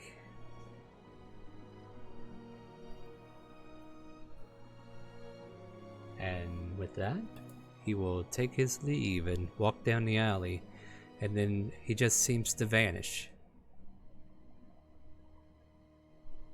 Unless I roll a natural one. Then again, I don't think I can roll a natural one. Yeah, that's fair. All I was just gonna say, like, Vol's just gonna respond looking at the group and go like, I really hope we didn't make a deal with the devil or some sort.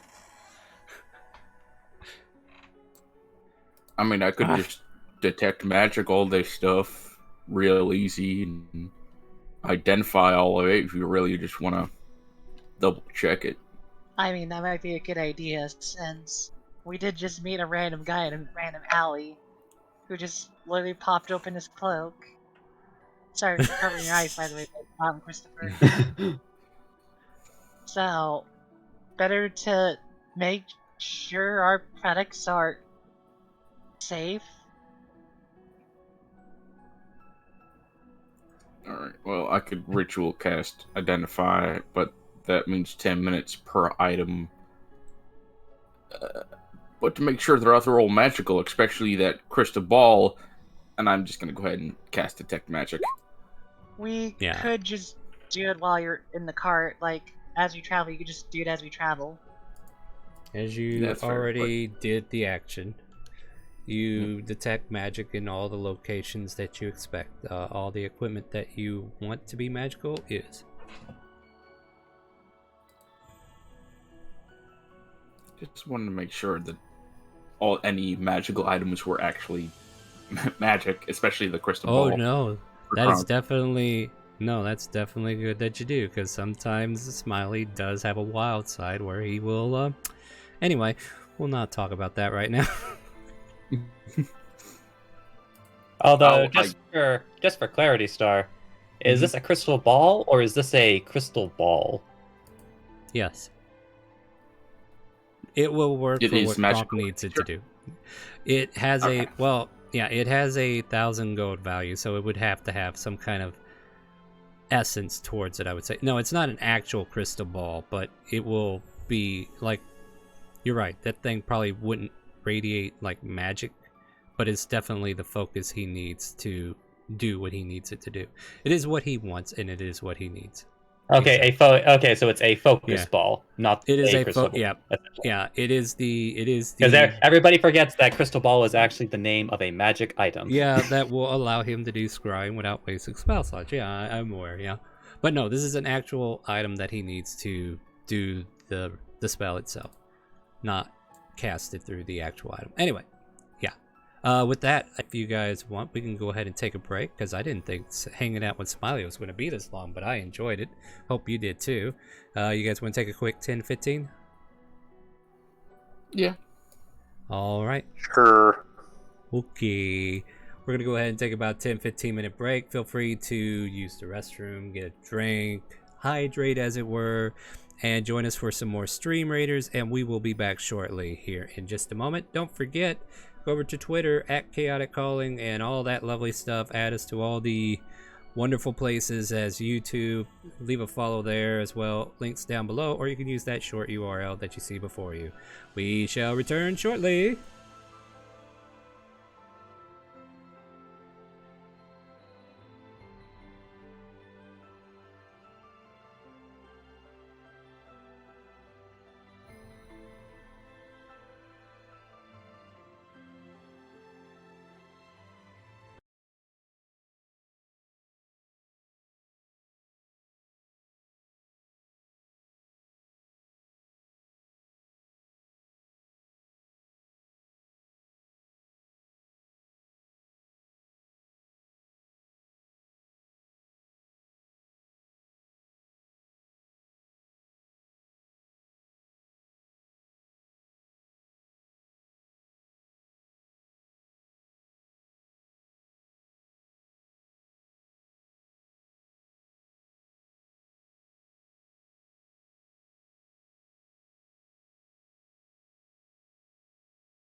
Hello, hello. We are back from our break. Welcome back, everybody.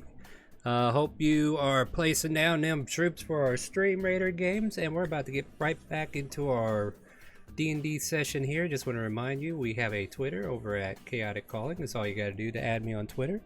We'll be throwing out things like straw polls for Friday games and stuff like that, so definitely know when we're streaming as well. It's just another place to find us. Exclamation mark Discord to join our Discord, though. We'd love to have you in our community. And with that, we are... Well, okay, so I am looking at a place that we could be going to, but I don't think we're going there yet. So we'll go back here. Alright, so... Yes, after meeting with Smiley, the half-elf that has currently taken his turn and disappeared into the sunset, as it were, you guys are more equipped, more everything, right? What would you guys like to do at this point? So, well, that was certainly not uneventful. That was certainly eventful. Curious fellow. I will say that I don't think I'll like him, but at least what he showed is that he's reliable. He didn't lie about any of the stuff he had, you know.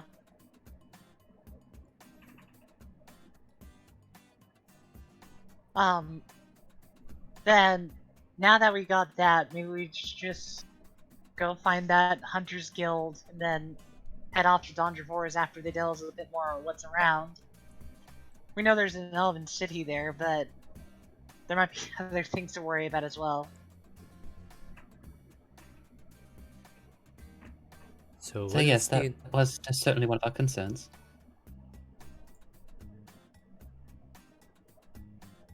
Alright, so what's the intention for everybody? I'm gonna head to the Hunter's Guild, possibly to get more info about the forest we're going into. Maybe a map that was there, but more importantly, just info. Now, when you say Hunter's Guild, are you talking about the Adventurers Guild, or are you hoping to find a guild that's no, specialized in It's more of a hunting? catch-all in case there's like an association of hunters within the city itself, Like, by virtue of being your Donder Forest, essentially. right, and the Hmm. big thing too is that usually cities need to have a lot of people provide food, so not just farmers, but there are people that are constantly foraging and hunting for food. It's a medieval thing that was Oh, a I'm thing, not saying yeah. it doesn't exist, it's just not something I had written in yet. Oh no, I'm aware. That's why I'm making sure that makes sense.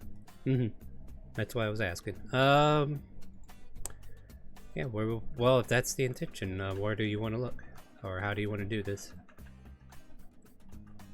Probably find Probably the an inn investigation check, perhaps? probably an investigation check, like just Yeah, this asking will be a- questions around town, and then seeing if they know where it is. If not, ask the Adventurers Guild that's here, or whatever guild's here, or an inn where it might be located. Roll me investigation. Christopher helping her by putting on his best Oliver impression. So please, sir, could I know some more?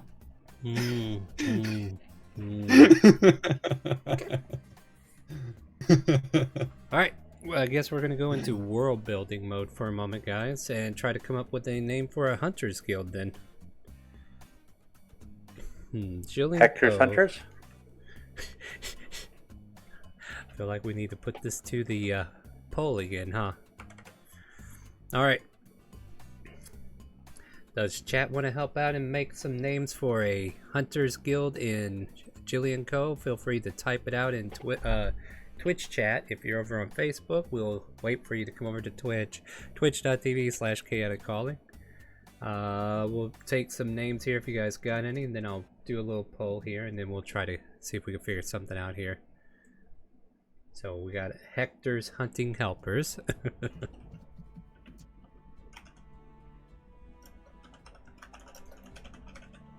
Jumpy Vultures.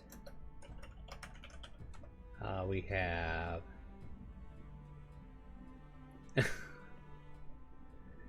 So Hector has an ex-wife named Linda, apparently. Okay.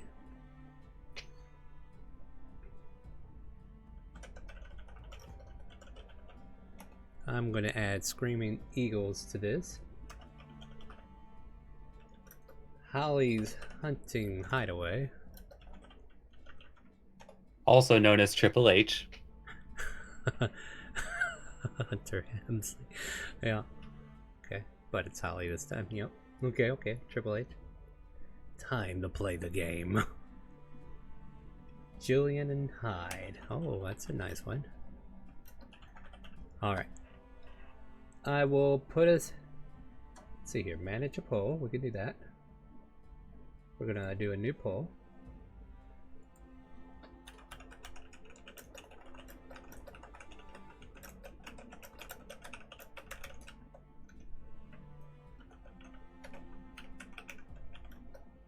Work that pull. Bang Charlie Sheen just for a roll. Do let me know if somebody else adds anything as I'm typing here.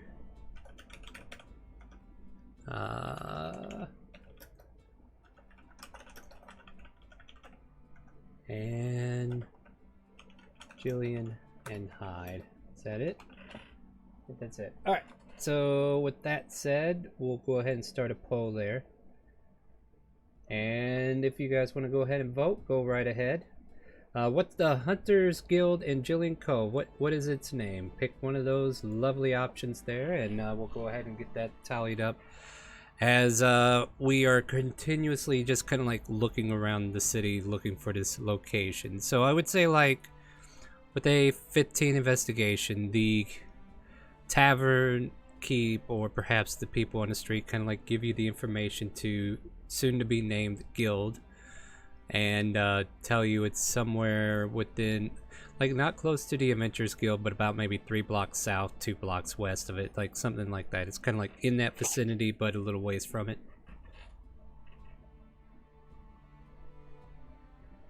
And we'll just call it soon to be named guild until we get our votes in.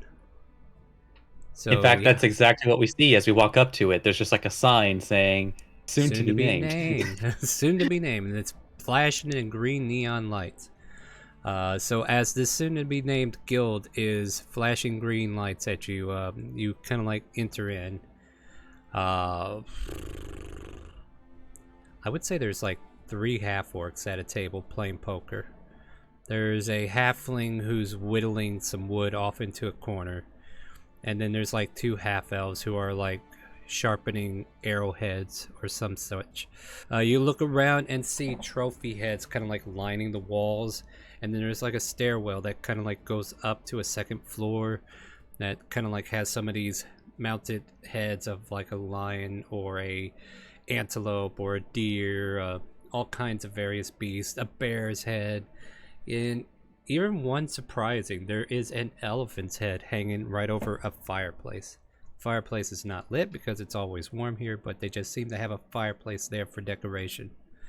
And yeah, so what would you guys like to do as you walk into this lovely place here?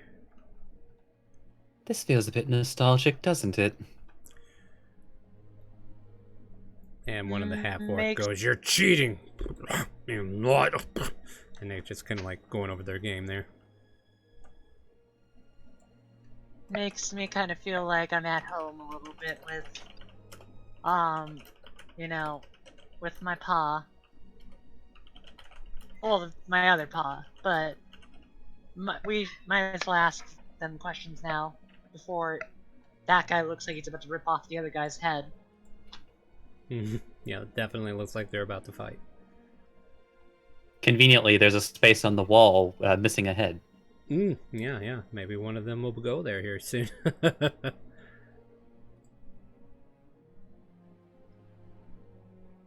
Sirs, excuse me. What? And they all kind of like look at you, yelling what at the same time.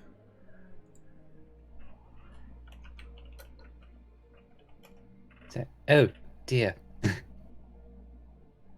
So, apologies for the interrupting your... Actually, what game are they playing?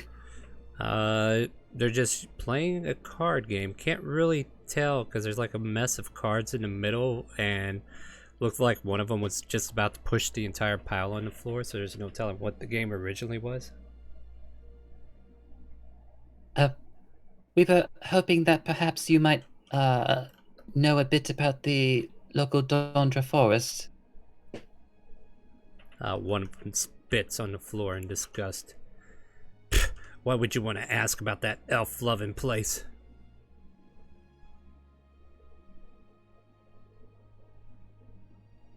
But not so much about the elves, but the other inhabitants that might be good to be aware of. I should imagine that all of you are experienced. Yeah, one of them punches that other one on the shoulder and says, Brack, they're probably here to join the hunting lodge. You shouldn't be talking like that. I'll talk however I want about them. Nah, don't mind Brack there. If you're looking to join the guild, we could definitely tell you about what's in the Dondra if you're looking forward to that. Let's see here. So, like, above table here as I kind of like think about this myself.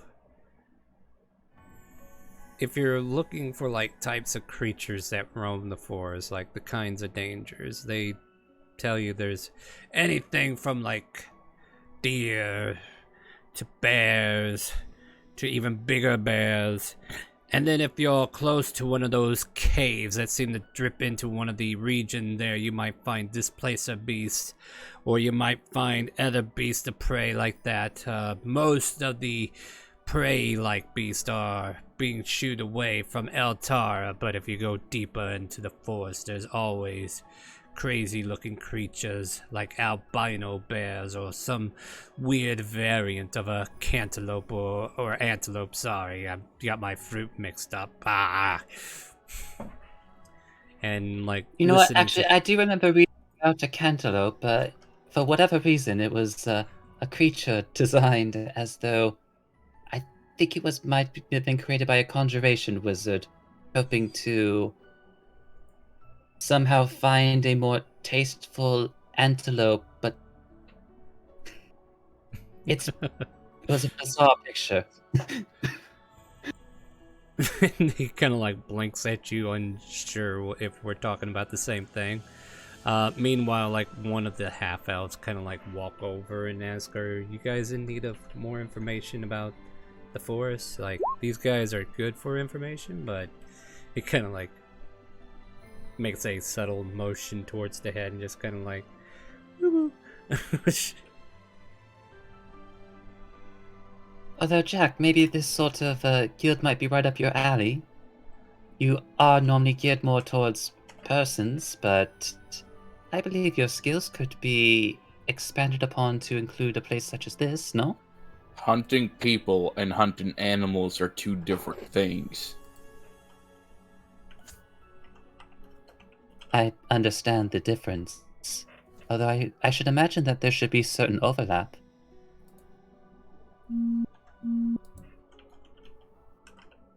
To a point. Sorry if I'm being quiet here. I'm actually naming these things. Naming these people. Simply a In suggestion, as there aren't always people to find, but people are always looking for animals, and you seemed rather good at the when we were taking out those particular displacer beasts on the way here. One of the half-orcs goes, "Yeah, if that's the case, yeah, you would definitely fit in here. You should definitely try to join. A lot of benefits for a hunter, you know. If you're looking for the right jobs, the right pay, bring down the right beast, and you can bring in a good pay to get you through the winter, no problem."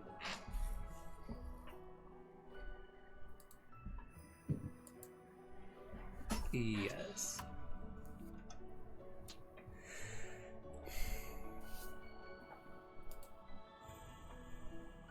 But at any rate, the half-elf male that kind of like came over to talk to you. My name's Aiji, if you're curious. And what might all your names be? If you're first time here at the guild.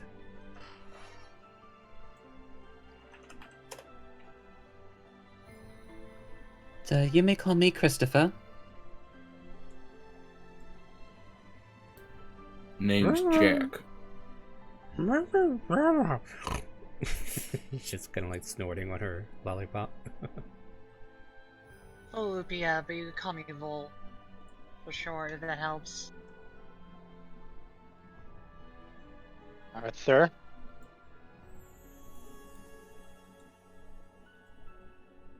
And your turtle friend?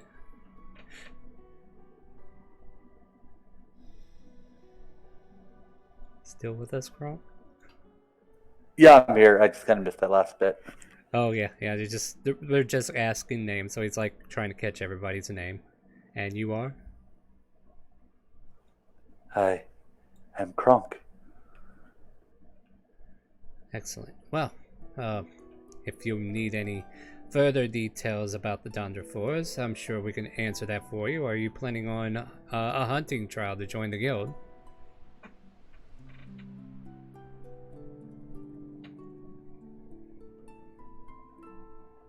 Uh-huh. Just kind of like glancing at Jack. There might be a possibility, although our primary concern is we have reason to believe that dangerous individuals have made their way there, and we've sort of taken it upon ourselves to make sure that others are not harmed by their activities, and just looking to gain as much information about the area as possible. Dangerous individuals. Are you so? There's criminals in the vicinity. Is that what you're trying to tell us? So yes, the criminal sort. Huh. If perchance if you would know, certainly if they're unable to gain access to the Elven settlement, are there any particular places where one might be able to easily hide away themselves while also keeping other sorts of dangers at bay? If you're asking about hidden locations within the Dondra Forest, I'm sure there's several that even we don't know about. We are familiar with a good fair number of them, but at the same time, the Dondra Forest is expansive, if nothing less. As you may know, the forest itself stretches all the way from Jillian Cove all the way up to the Dondra River, which, if you know where the crossroads are, that's as far north as it goes, if you kind of give you a feeling there.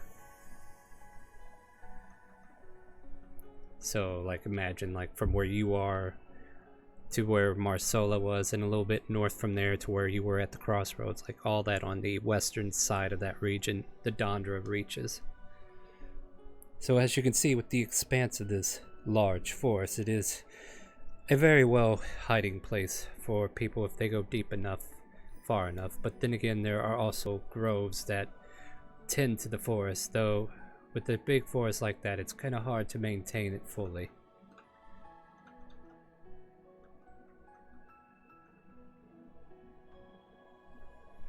Mm-hmm.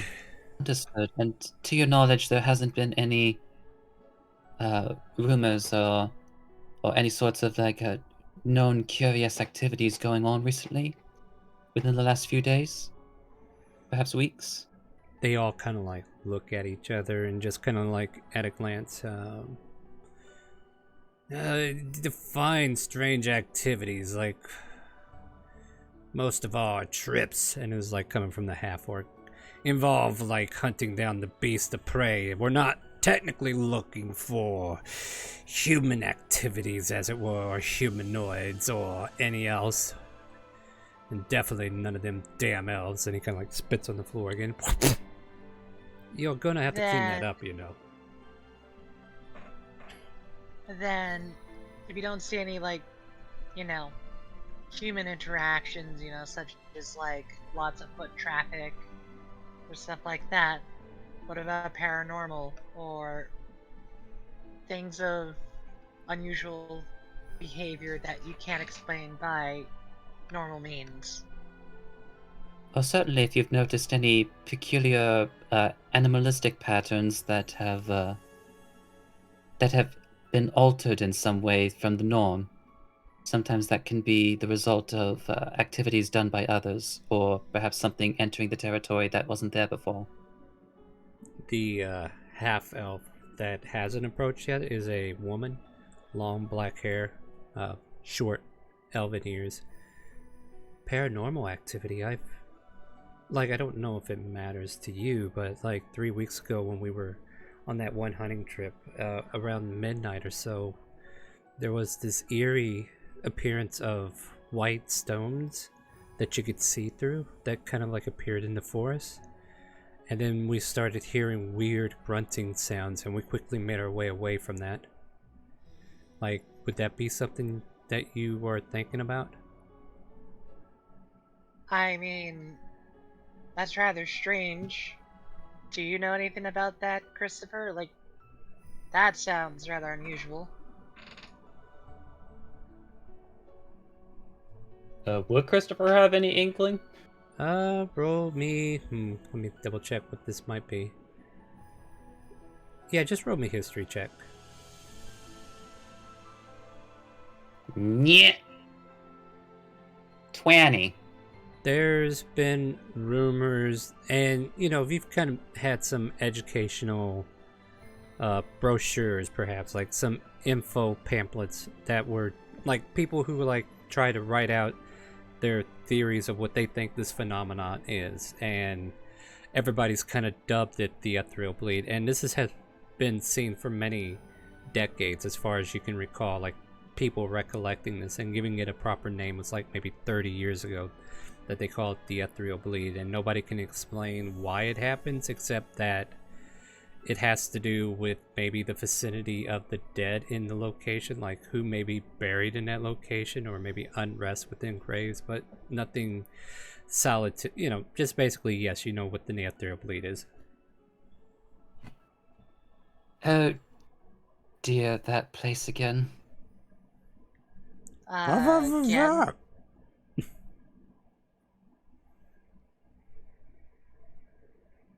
So, this wouldn't be the first time that, at least this particular group has encountered it, but I do believe you nearly had an encounter with the ethereal bleed. They kind of like have a hush whisper, and the woman half-elf goes, that's what that's called. Okay, yeah. I think I've read some stuff, but I wasn't sure if that's what it was or not. Yes, if you should ever find it appearing, I recommend that you immediately move in the other direction. It's Oh, yeah, we quite definitely dangerous. did that. Yeah, one of the half-orcs. Oh, definitely. Don't want to deal with weird noises.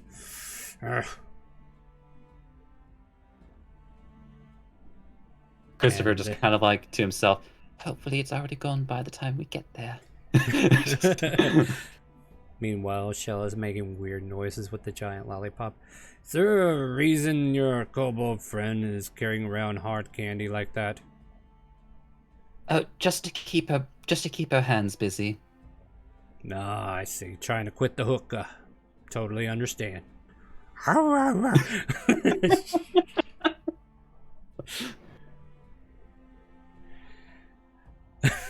So, the half-elf male just kind of like asks again, so you guys are just looking for information. None of you are interested in joining these Screaming Eagles? What would the trial entail? Oh, not much. I mean, as you take a look around, you see these lovely trophies, right? We are currently in need of a new direwolf head, so if perhaps you want to take on an attempt to hunt down a direwolf and bring back the head be stuffed, we can get you signed up to be a full member if that's what you're interested in. Sure, why not? The direwolf is nothing compared to the shit we've killed so far. Oh, well, great. And then one of the half-orcs just kind of like leans over to a table, pulls off a few pamphlets, and then stuffs it into your hands. Well, you'll need this here to read what we're all about. And it's just like a big old information brochure dump on you. Well, there's something to read on the way there. Indeed. Yeah, if you happen to come across any direwolves that need to be put down and bring back the head, we'll be more than happy to make you an honorary member. Great. Yep. They kind of like roll on the back of their feet, just kind of like letting this conversation just continue in its awkward momentum at the moment. Yep.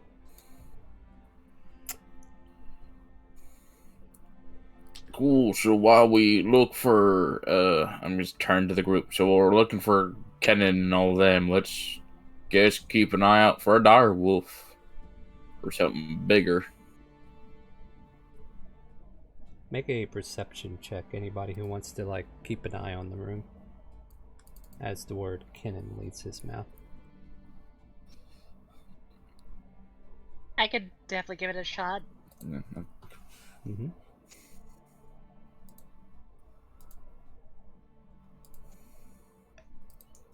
Here come Like- the high rolls. Yep. Like one of the half orcs has been indifferent this entire time, and then as soon as you say Kenan, he kind of like seems interested in the conversation all of a sudden. But he doesn't say anything. But you can, like, he's just like la la la. Then all of a sudden, serious eyes, posture changes. Definitely trying to listen to you guys more closely.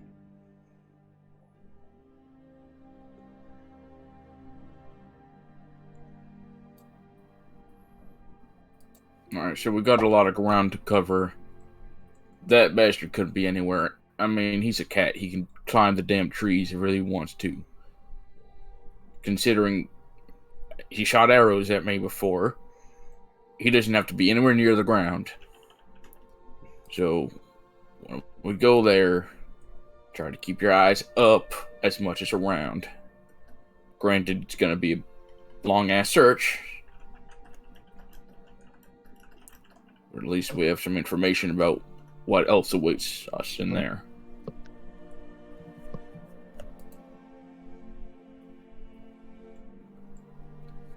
Just Arthur keeps his eye quietly to the one as he just kind of grabs Jack by the shoulder.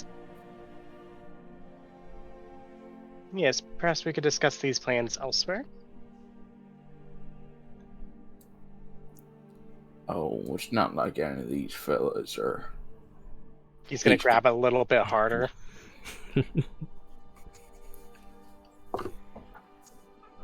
Every man in the room reads like, "Oh, she needs some attention." Got it. No, yeah. Oh, it's Arthur right now, so He needs some attention. Ba-dum-bow. Full on her head. He's married though, what the fuck? But I'm joking, but anyway. I don't see a ring.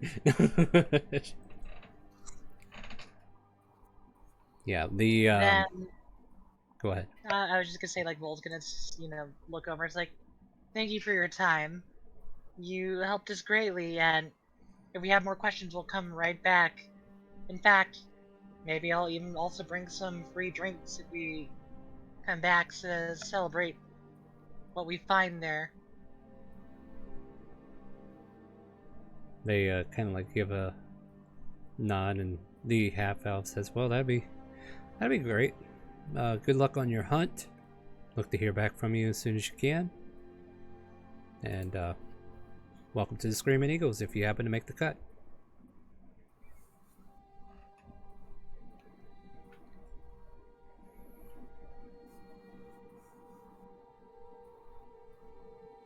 Starts to robotically leave due to the awkwardness of the conversation.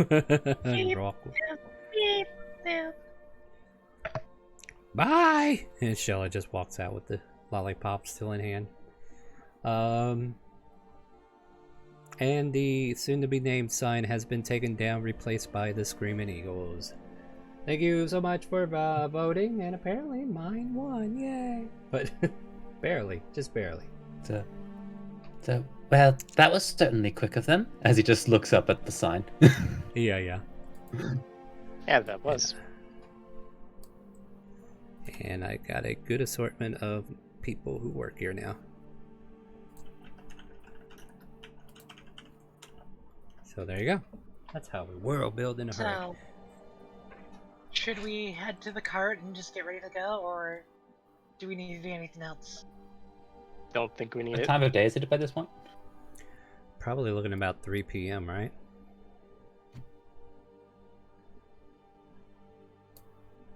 we could start prepping the card. Arthur, you wanna talk off to the side real quick?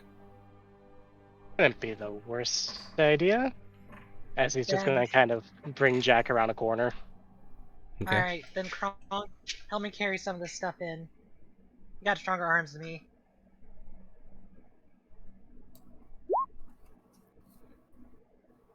I will do my best.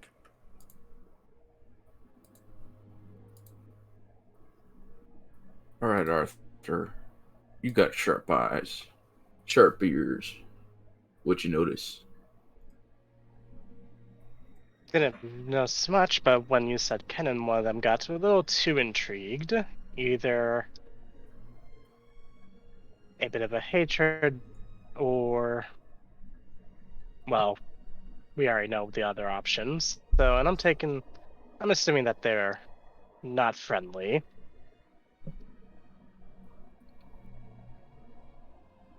I'd rather assume that they are friends. We could always try to sneak them away to the side and interrogate them.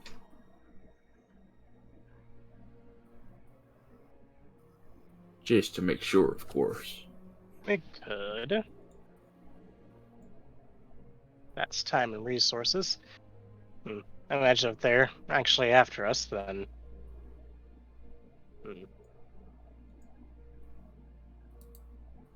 We could We use could. Dorian as well.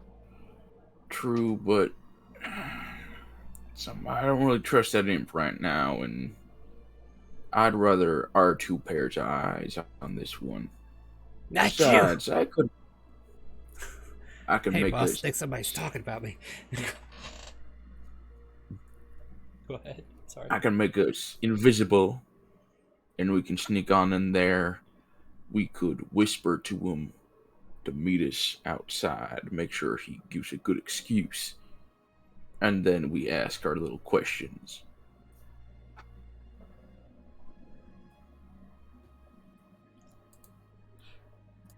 Oh god, what shenanigans are Jack and Arthur about to get up to? I have no Not too. ideas.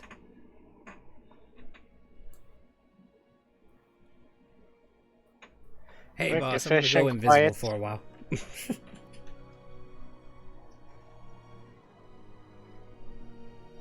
I'm sorry, Yeah, could you that repeat that, could Star? work. Dorian's like, hey, boss, I'm gonna go invisible for a while. Seems somebody's talking Wait, about me. where My are you ears going? burning. Boop. Nowhere in particular. And there he goes.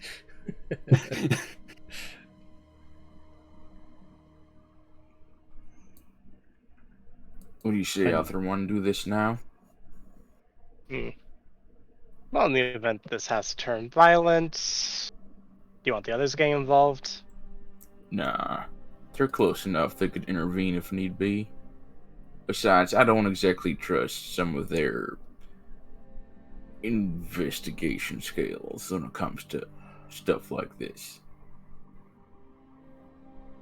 Christopher's a little too high class, if you know what I mean. He did have, Above table, Jack thinks Christopher's a classy bitch. he did have a good help with the tiefling, but yeah, I think I understand your. So, let's just take care of this quick. Maybe we can hop on the cart with them afterwards. Alright, let's do it then. And I'm gonna put my hands on Arthur's shoulder, and I'm gonna cast invisibility at 3rd level.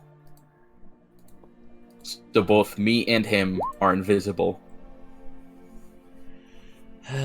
Okay.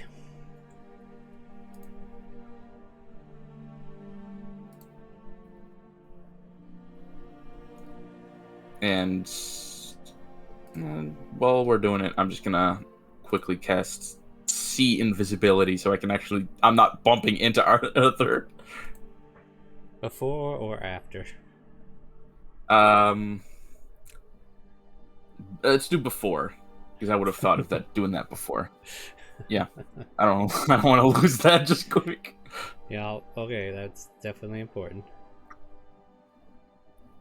So that's a duration, that's a concentration. Okay. So you can see All right. him, but he can't see you. All right, I can see Arthur, and I'll just try to be quiet about where I am. You move up to the left of whatever one that was that got interested. Try to convince him, and I'll nudge him a little bit if I have to.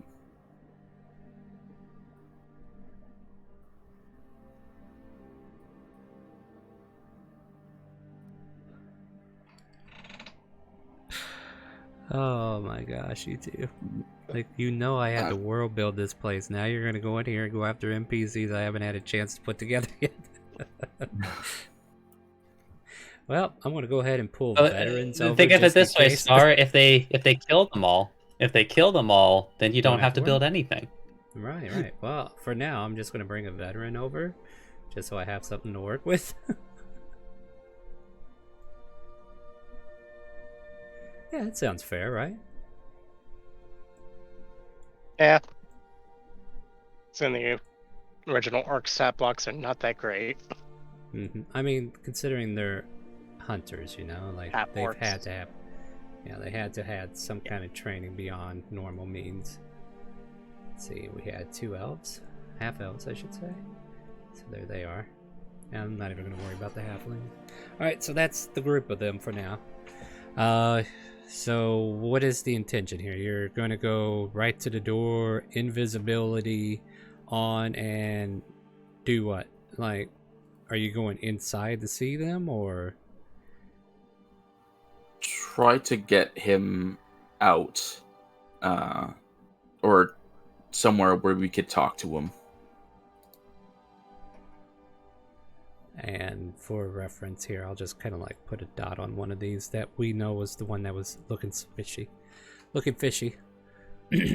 All right, so the door is closed at the moment.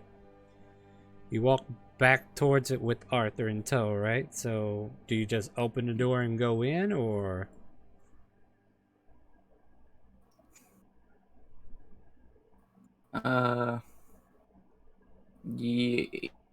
Yes, I will open the door, like, carefully.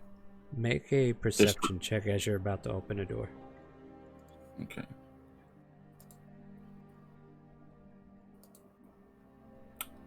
I'm gonna flash of genius just to make it a 12. Alright, you listen carefully, you look around carefully, you don't see anything, you don't hear anything out of the ordinary, and you can open the door. Alright. And I'm gonna walk in and try to keep an eye on Arthur to see where he goes to. So I guess Arthur's. Oh, go ahead. Oh no, by all means. As you're opening the door, all eyes turn towards the doorway as they were all looking like they were about to go back into their work. And just from a quick notice, the one that noticed the word Kinnan is not there at the moment. So there's only 4 individuals in here. They're all looking at the door like, why did that open? And one of the half-orcs gets up from his card game and walks towards the door. You're both inside at this point, right? I mean, I am. I would have Yeah. walked in. I got inside. Alright. So if you guys want to like move away from him as he's approaching the door, he's just going to go close it, or kind of like look out it and see why it opened. So he kind of like goes to the door, he's starting to look around.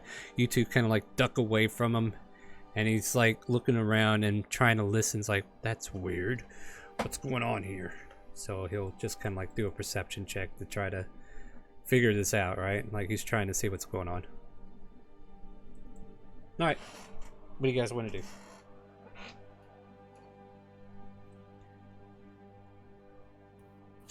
I'm gonna get kind of close to Arthur just to whisper, Is he here? I don't see him. Now, just to repaint the picture, just in case you need the information, this particular level has the single door, a couple of windows, and then a staircase that ascends to a second level.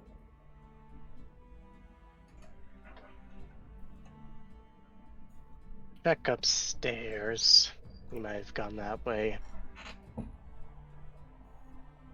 You go up first. I'll watch down here for a second, then follow.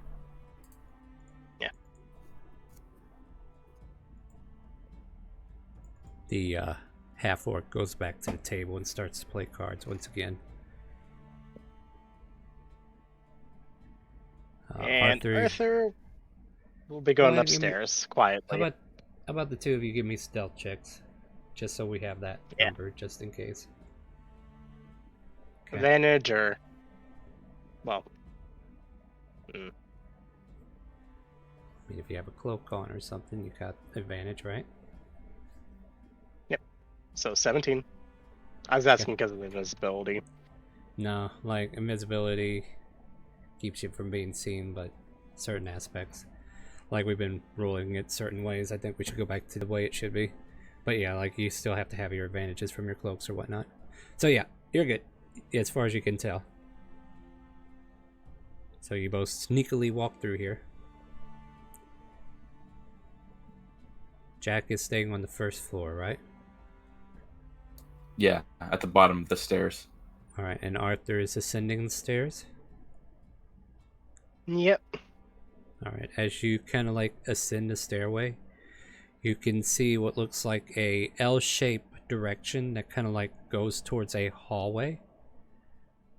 And down this hallway you can see like separate like bedrooms. Like this hallway has like several doors. Like we're talking 3 on the left, 3 on the right, and then there's another L shape that comes around at the very end of the hallway. Seems to carry on. So there's like 3 rooms on either side, and then it goes further down.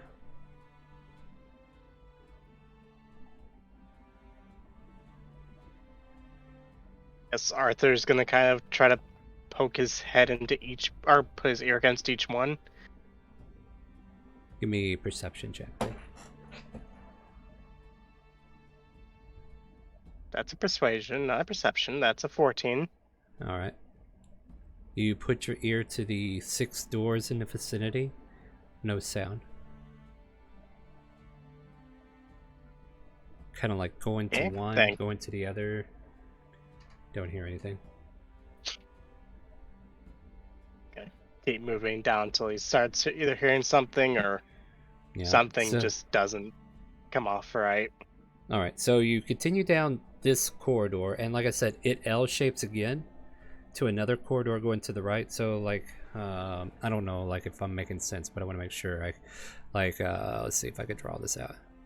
It's like you went up the stairs, there's a corridor that went this way, and then it's looping back this way, and then like there's rooms on either side of the hallway. Like that makes sense? Yeah. So there's another 2 rooms on either side of this hallway over here, and then there's one big room at the end that looks like a master bedroom or something like that, like a master room.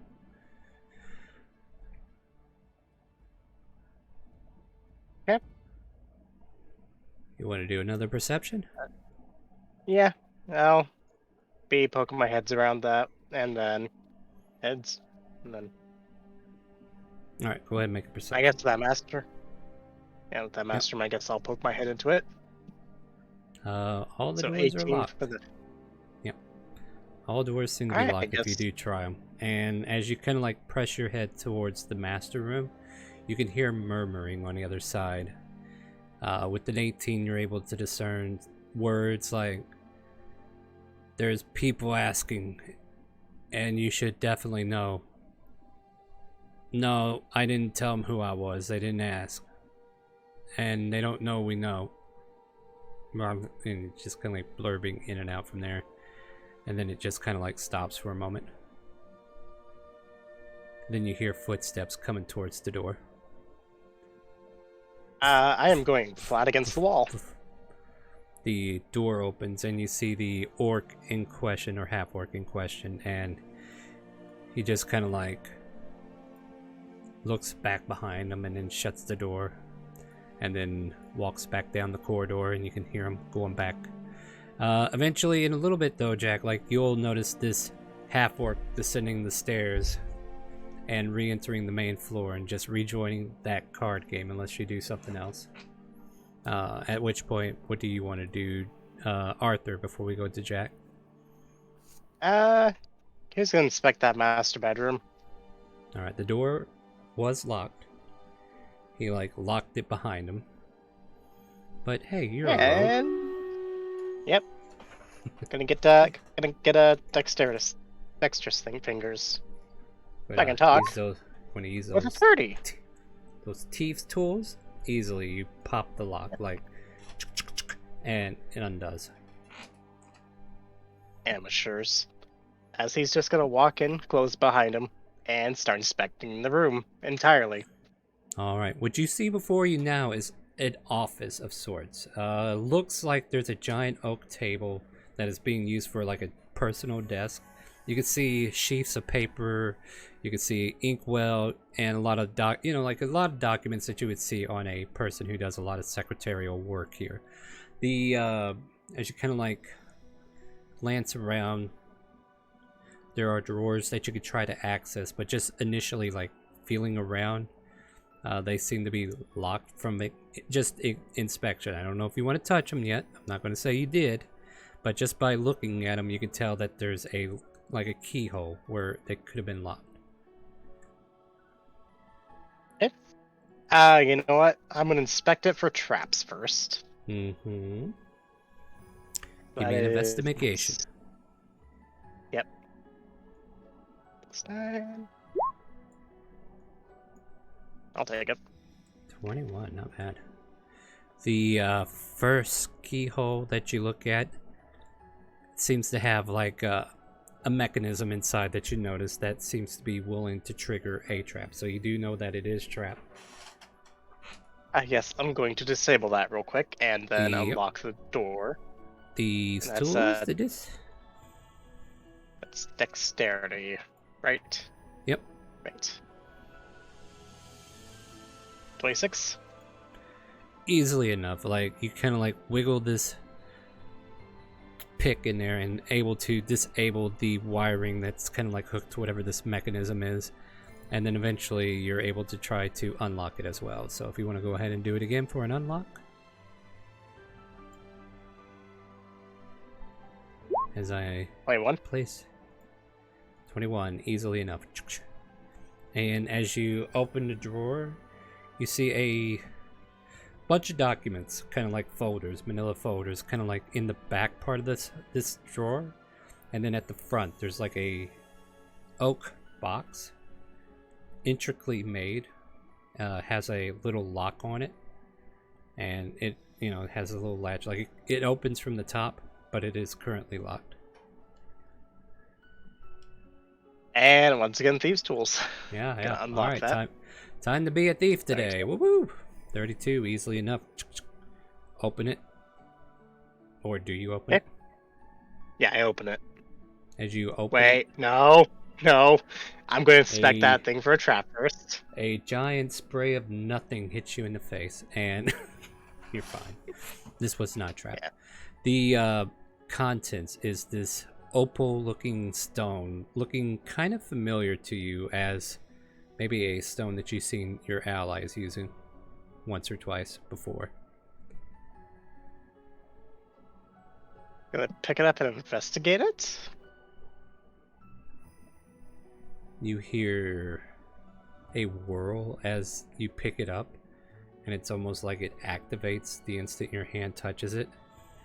And then you hear a voice in some modulated tone. It doesn't even sound like somebody purposely masking their voice through some means.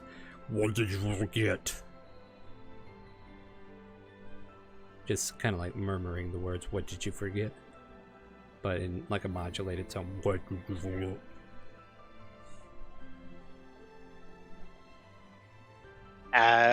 He's gonna. This is going badly. I forgot where we're supposed to meet. It goes silent.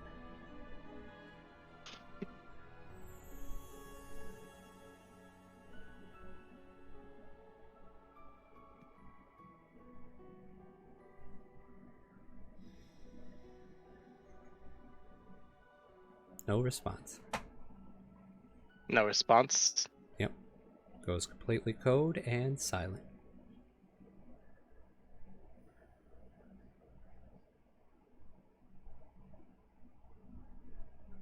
Oh, yeah.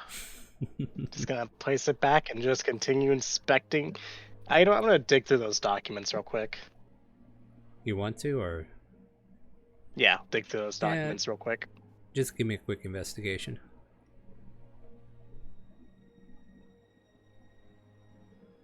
That was That's the wrong inside. thing. Yeah, that's a little better. A lot of these documents just kind of like show the guild's functions. Like it's reporting information on who killed what day it was brought in, how it was handled, where was the, like how it was processed, where the, the parts were sold to. Basically inventorying all the kills and where the processing parts of it were sent to and dealt with. So for the most part, it looks like it's on the up and up on that notion. Like it's just normal paperwork.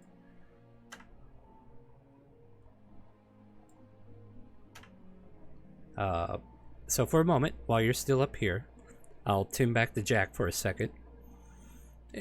And Jack, you do see the half-orc rejoin the table. About time you got back. This hand was getting boring. He's like, yeah. I just had to take care of something. And they just go back to a game. I'm just gonna keep an eye on him for a moment. Does he just go back to playing? There's no, like, him looking around or anything? Yeah, he just goes back to playing. He doesn't seem to be wary of anything else. And depending upon how long you spend down here just observing, eventually you'll notice the woman half-elf will start to ascend the stairs at this point.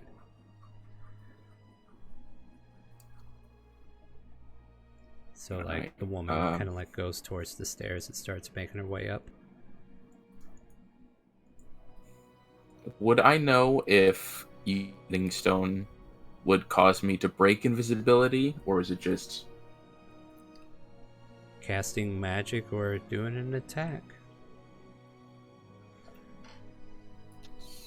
So... I mean, I won't be casting a spell or attacking, so I'll just...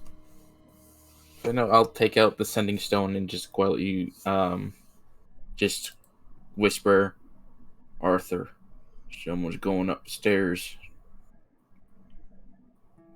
Heads up. I gotta see if I want to be an asshole today. Okay, my assholeness is 23. So, no.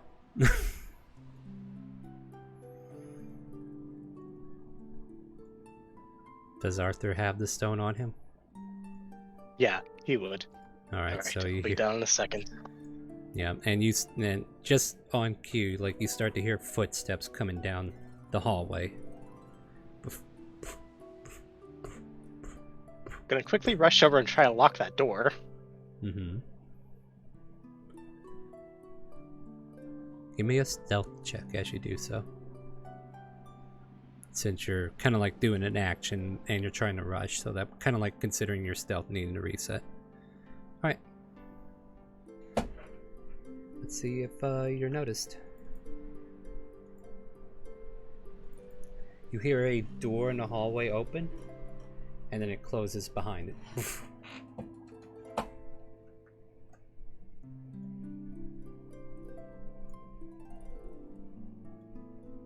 Alright. Then... Is there anything else of interest in that desk? Let's see. Not with that investigation. Alright. I event he's going to pocket the stone, try to put everything back as he found it. Minus that actual stone, because he might try to use it to track whoever's on the other end. So you're taking the stone, or are you taking the box with it? I'll take the box as well. Alright. You have the box in hand and the stone as well. The door is locked at the moment, but you know, you can easily unlock it and leave at your own convenience. Yep, I'm going to then unlock it, get out, relock it. So I'm assuming thieves' tools. I'm not going to say you have to at this point. Like, you already know how this lock works. But I will ask you to make another stealth check because you are doing actions to open the door and shut it quietly. Based on sound, isn't it? What the hell? As loud as you are, there's like a creaking noise, but apparently the person in the next room pays it no mind. They seem to be lost in their own ideal, or they think somebody from downstairs came upstairs to do something. Who knows? We don't know. But in one of these rooms, there's somebody doing something. But they don't seem to pay attention to you. So what do you do? I'm gonna put my ear to that door, see if I can figure out what they're doing based on sound alone, and then probably just gonna go back downstairs. Perception. Yep. You hear scrawling of a pen going across parchment. They're writing something or something of that nature.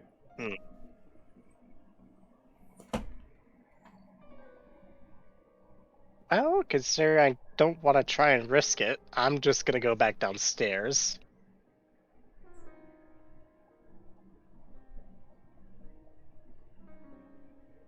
Okay, I have to back up a moment now before you and Jack reconvene. The rest of you are outside. So, Christopher, Kronk, and Vol, as you're kind of like getting the cart set up, you notice Jack and Arthur are nowhere to be found. Shella says through her lollipop. Oh, I'm sure nothing is. And then Christopher stops. Wait, you said Jack was gone?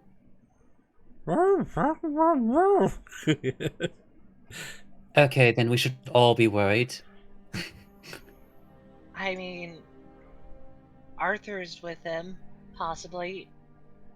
Oh god, it doesn't make me feel better. I'm not sure if Arthur is with him.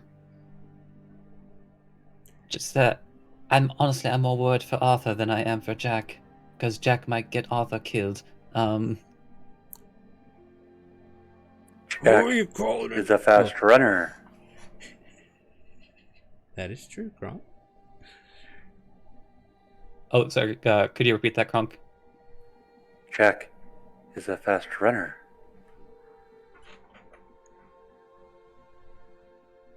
Well, hopefully he's in a place where he can run. Let's just hope it's not that damn poker guy again. Hopefully not, because then they can't run. I do agree, Kronk, though he does run pretty fast. Jack. You see Dorian flying by one of the orcs and whispering in his ear. And that half-orc kind of like stands up. Hey, who are you calling a mama lover? I didn't call you anything. Huh? What do you mean you didn't? I just heard you. And you can see Dorian just kind of like floating up in the air, laughing a little bit. And then they kind of like settle down for a moment. And at the top of the stairs, you can see Arthur, but then Dorian's also going to the other orc. And he's whispering something in his ear. Alright. While watching specifically that one half orc, have I gotten that one's particular name? Or any, You've only heard one of their names, and it wasn't the one in question. One of the orcs were named Brack, and that was the only name that was thrown around, but it wasn't the one that looked suspicious. I'm gonna just try to move out of Arthur's way and then sort of wave in Dorian's direction to try to get his attention. I don't think Dorian can see invisibility, can he? He can see through darkness.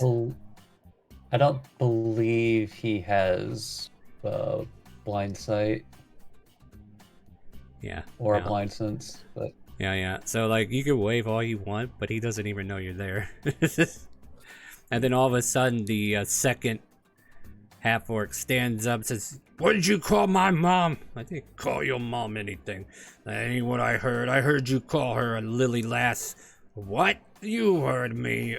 And Dorian's just kind of like giggling to himself softly. And then these two half-orcs seem to be starting to fight with each other.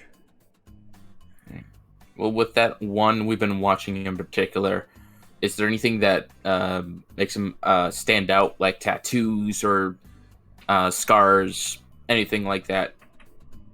I would say like all three of these half-orcs have like very, like the sides of their heads are shaved like almost like a mohawk. Like they kind of have like this unity look that they kind of like went in together on. So they have like a shaggy mohawk that kind of like goes from top to the back of their heads. The one in particular does seem to have like a tattoo of sorts on the left temple. If you want to make a perception check, you can try to figure out what it might look like. All right. I will lose my last flash of genius just to make that a 13, if that helps. Kind of looks like that in a way. Like from what you can tell from this angle. All right. Then I'll, once Arthur gets down, I'll just quietly whisper to find anything. As he's just kind of walking towards the door, hoping that's where Jack is. Yes. Ascending stone and an anonymous person on the other end. We should probably get out of here before somebody realizes that their sending stone is gone. Yeah. Valuable information to share. Let's go. And I'm gonna head to the door first, just so I can open it up for Arthur, so he doesn't have to juggle. Dorian notices the door opening, flies over, and flies out as well.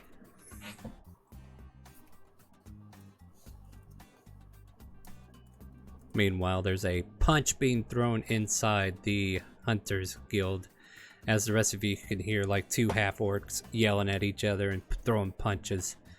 And you see the door kind of like open for a moment, and there's no one there, as the rest of you are kind of like waiting for Arthur and Jack. Meanwhile, Dorian just kind of like lands on Christopher's shoulder and says, "This is gonna be great, boss." So, oh, there you are, Dorian. Where did you run off to? Oh, I just fly whispered sweet. off to? I just whispered sweet nothing to these guys. It's all good. Oh, You hear all this noise inside, like a fight just spilling over. yeah, I was imagining like Christopher's like, "Oh, Dorian, I didn't think you," and then the fight started happening. oh, that's not what you meant. What? Where's the other two at? Why are we still here? Honestly, But that's yeah. what we've been wondering ourselves. We haven't seen them. Yeah, I'm sure they'll be here anytime. You might as well just leave them, boss. I mean, that'd be doing Shella a favor, right? Whoa, where the heck is Arthur? Everywhere.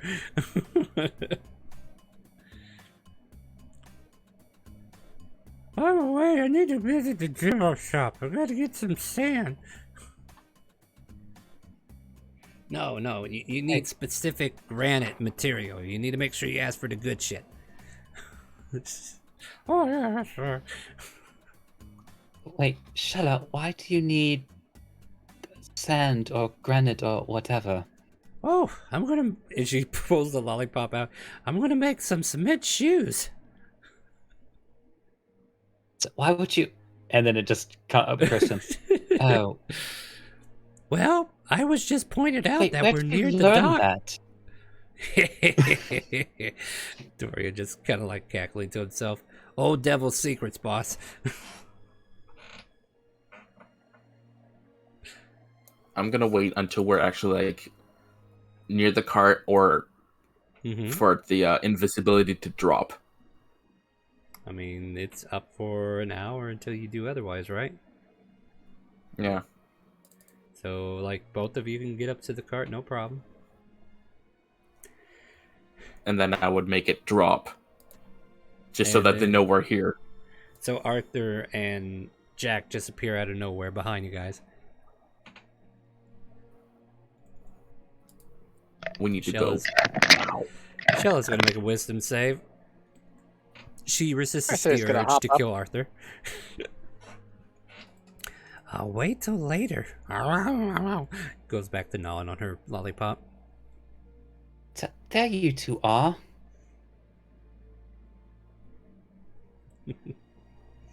Where have you been? He just kind of turns to Jack. And turns back to Christopher, then turns back to Jack.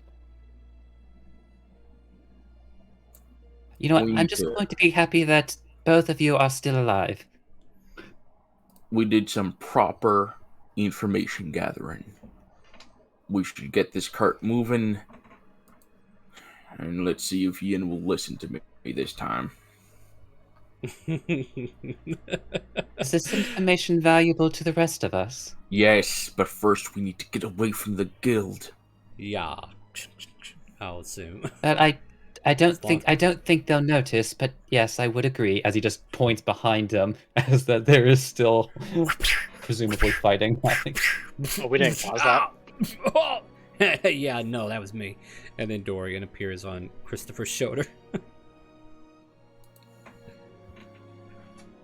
Dorian, that half orc with that tattoo on his temple. Hmm? Did you get a good look at it while you were messing with him? No, yeah, how could I not notice? It looked like a giant T that goes into an R. Alright, good. I'm gonna take out the sending stone. Yin, I got some information for you. Since I hear that your mother is in Jillian Cove, and it seems Tazareth has a presence here in some degree.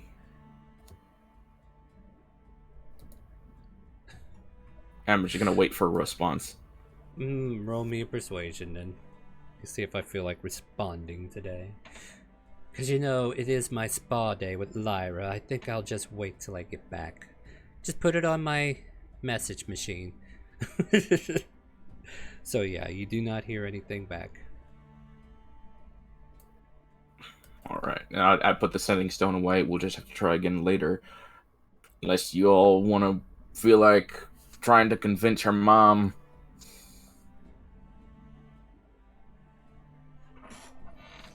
I gotta make an investigation for someone because you've been tossing names around all day. So, you guys continue. Like, I still got my homework to do on my end, but you guys are currently running wherever you're going. Like, where do you want to go? Like, maybe that's a location we need to talk about. Where we're going? Well, didn't Kronk have business with his brother? So you want to go to? Oh my hell! Okay. We I've may sure talk to about him that. before we leave, but it may be able to wait. As you get further down the street, there's another fancy black oaken carriage that kind of like blocks the road. And there's a well-dressed gentleman just kind of like stopping and putting his hands up towards whoever's driving your carriage and says, "Hold, please, hold." Do you stop? What seems to be the problem? Oh, no problem, ma'am. I just need to, And he, like, pulls out this letter thing that he's looking at. We're looking for a Jack. And it's Do just, you know- Do you know him by there's chance? just I mean, I hope you realize how common of a name that is. Are you talking It about is Jack? pretty common, right? Yes, Are you yes, I talking know. about, like, I do have a it's like if you're not description. gonna I do have a description of him. I just need to verify first if anybody's claiming the name. Well, like I said, it's like I do know a few people like that, but mind if you give me the description? Well, I mean, if they're not here, then I'll take the 500 gold reward back to the casino. I just wanted to make sure he got the prize personally. I mean, let me check with prize? Oh, yes. Christopher here. Like, he also knows another Jack, kind of pointing to Christopher.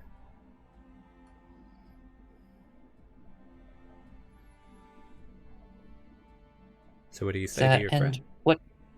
You just and just to make sure that I know what to say to my friend to encourage them. What exactly have they won from this casino? Oh, we have 500 golden chips for him to use at the casino, and if he wants, he can just buy them out. If he wants, he just got to visit the casino. We got his name from one of the visitations from the Blessed Restaurant that you guys visited previously. We take like customers and such, and he was handpicked as one of the grand prize winners for a random raffle.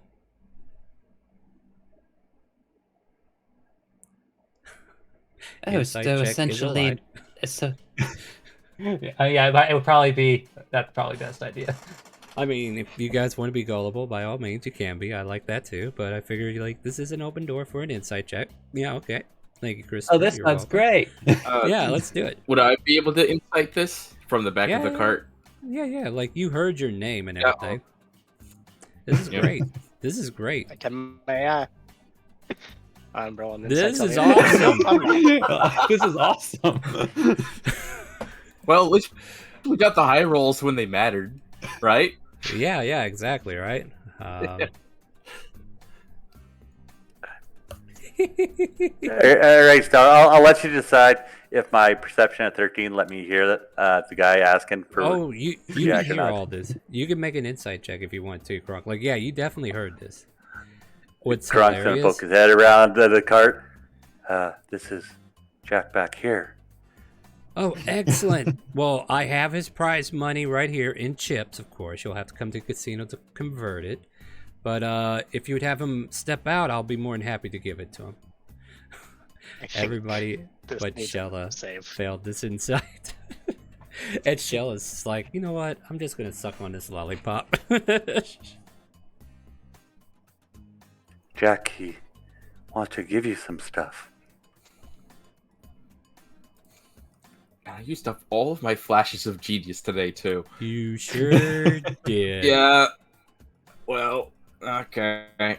Alright, I'm coming. And I'm just gonna make sure I have the disguise self on so I look clothed. So I'm not walking into a casino in just a kilt. Okay. The And I'm just gonna, gentleman, yeah, as you approach him, he's like, you must be Jack. You definitely match the description, though. The description said you were wearing a kilt earlier, so that's weird. But I guess you changed. Yeah. At any rate, would you care to ride with us back to the casino? I mean, your friends can follow, of course, but, you know, I would like to invite you into the carriage here and have a nice little ride while we get you over to the casino. So you can either spend this 500 gold or just trade it in if you want to just take off with the cash. Sure thing. It's a nice carriage. I think I'll be is. much It's more absolutely. comfortable in there. Oh boy. Well, we'll right this way. And you guys could go ahead and follow us. Is that okay? Kind of like looking to Vol for confirmation. I mean, it's not gonna take too long, is it? I don't think Yeah, so. well, right? it depends upon how long it takes for your friend to spend 500 gold at the casino. You know, you can actually spend it in one go if you want. Really be that daredevil. But hey, he kind of like smirks and invites Jack into a carriage. The door swings open, black stairs kind of like tumble out, and there's like a little red carpet on the stairs that you can just step up to, and you see this red velvet within. And then as you kind of like step inward, you'll see a woman of sorts, and of a very sharp look, tattoos along her arms and legs as she's wearing a very well-cut dress, and looks very similar to Yin, but maybe more older looking. And she smiles as you enter her carriage and says, "You must be this Jack I've heard so much about. Please take a seat. You're the lucky winner." And with that, the stairs kind of get pushed upward. You're put into a seat. The door shuts, and you're alone back here with this woman.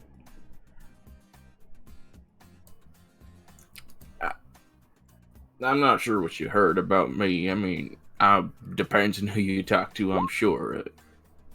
Jack Van Zant, gotta be at least formal to a lovely lady such as yourself. The name is Shang Chu, owner of the Golden Lobster. Let's chat as we head to get your prize, shall we? Absolutely. Now, I'm sitting here Yeah. debating that maybe we should just wait till next week, and I can definitely get you a juicy scene for next week if I have the time to plan it. Yeah, I think that's what we're going to do. So this is where we're going to end the session for tonight. You gave me a cutoff last week and left me high and dry. Now it's my turn. As Shang Ju has taken a sudden interest, rolled a natural 20 on her investigation on how to find you, and bam, she was just waiting for you, and you do have legitimate chips in this bag of 500 gold value. So technically, you could be walking away with 500 gold. Who knows? But we will find out what Shang has to say next week. So join us next week at 7 p.m. Central Time for more Elsparia Trails to the Past. Maybe we'll eventually get to the Donder Forest, or maybe the basement. Who knows? Or a casino at the very least, right? Join us for that next week, and hope you join us. Blah, blah, blah. I'm just rambling now. Wednesday, we're going to be doing the Fandelver, blah blah. The Minds of Fandelver, where I am a player and I let Lexi Darkmoon do all the DMing, so she gets to take all the stress off my table. Join us on Fridays where we go back to Elsparia, but it is an open role play, and if you want to play D&D with some of the players that you hear here tonight, you can join us on our open role play by typing !RP in Twitch chat and !Discord to join the Discord. We would love to have you come by and join that game.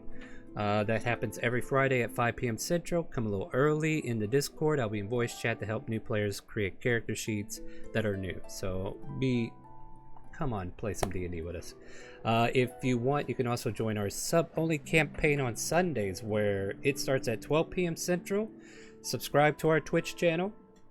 Link Discord to Twitch, and you get sub-only options in Discord that will give you the link to the other game that is on Sunday. Do plan on getting back to my Re-Rises 1 stream soon, where it is a variety stream channel. Have been taking a little bit of time off for personal reasons, but we are definitely waiting for Swords of Legend Online, solo as it's called, to release, which will be releasing on Fridays, so especially next week, I should be more active with the variety streams until that game kind of like gets boring for me. Who knows? So yeah, look forward to that. Other than that, I think that's all my announcements, and hope you can join us for some more D&D. Say goodnight to Twitch and Facebook, my friends. Good night. Janai! Good night. Knocked. Night. Oh my god, I can't go high. But at least you were heard. And with that, my Just the friends. thought of you gets me so high. Yes. With that, my friends, do you hear the calling? The chaotic calling. Stay tuned. We're going to find someone to raid and get you some more cookie clusters.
Chaos speaks to you, free, and says, "You seem to be getting closer with the elf." I swear to God, if you message me with that voice again, Isabel.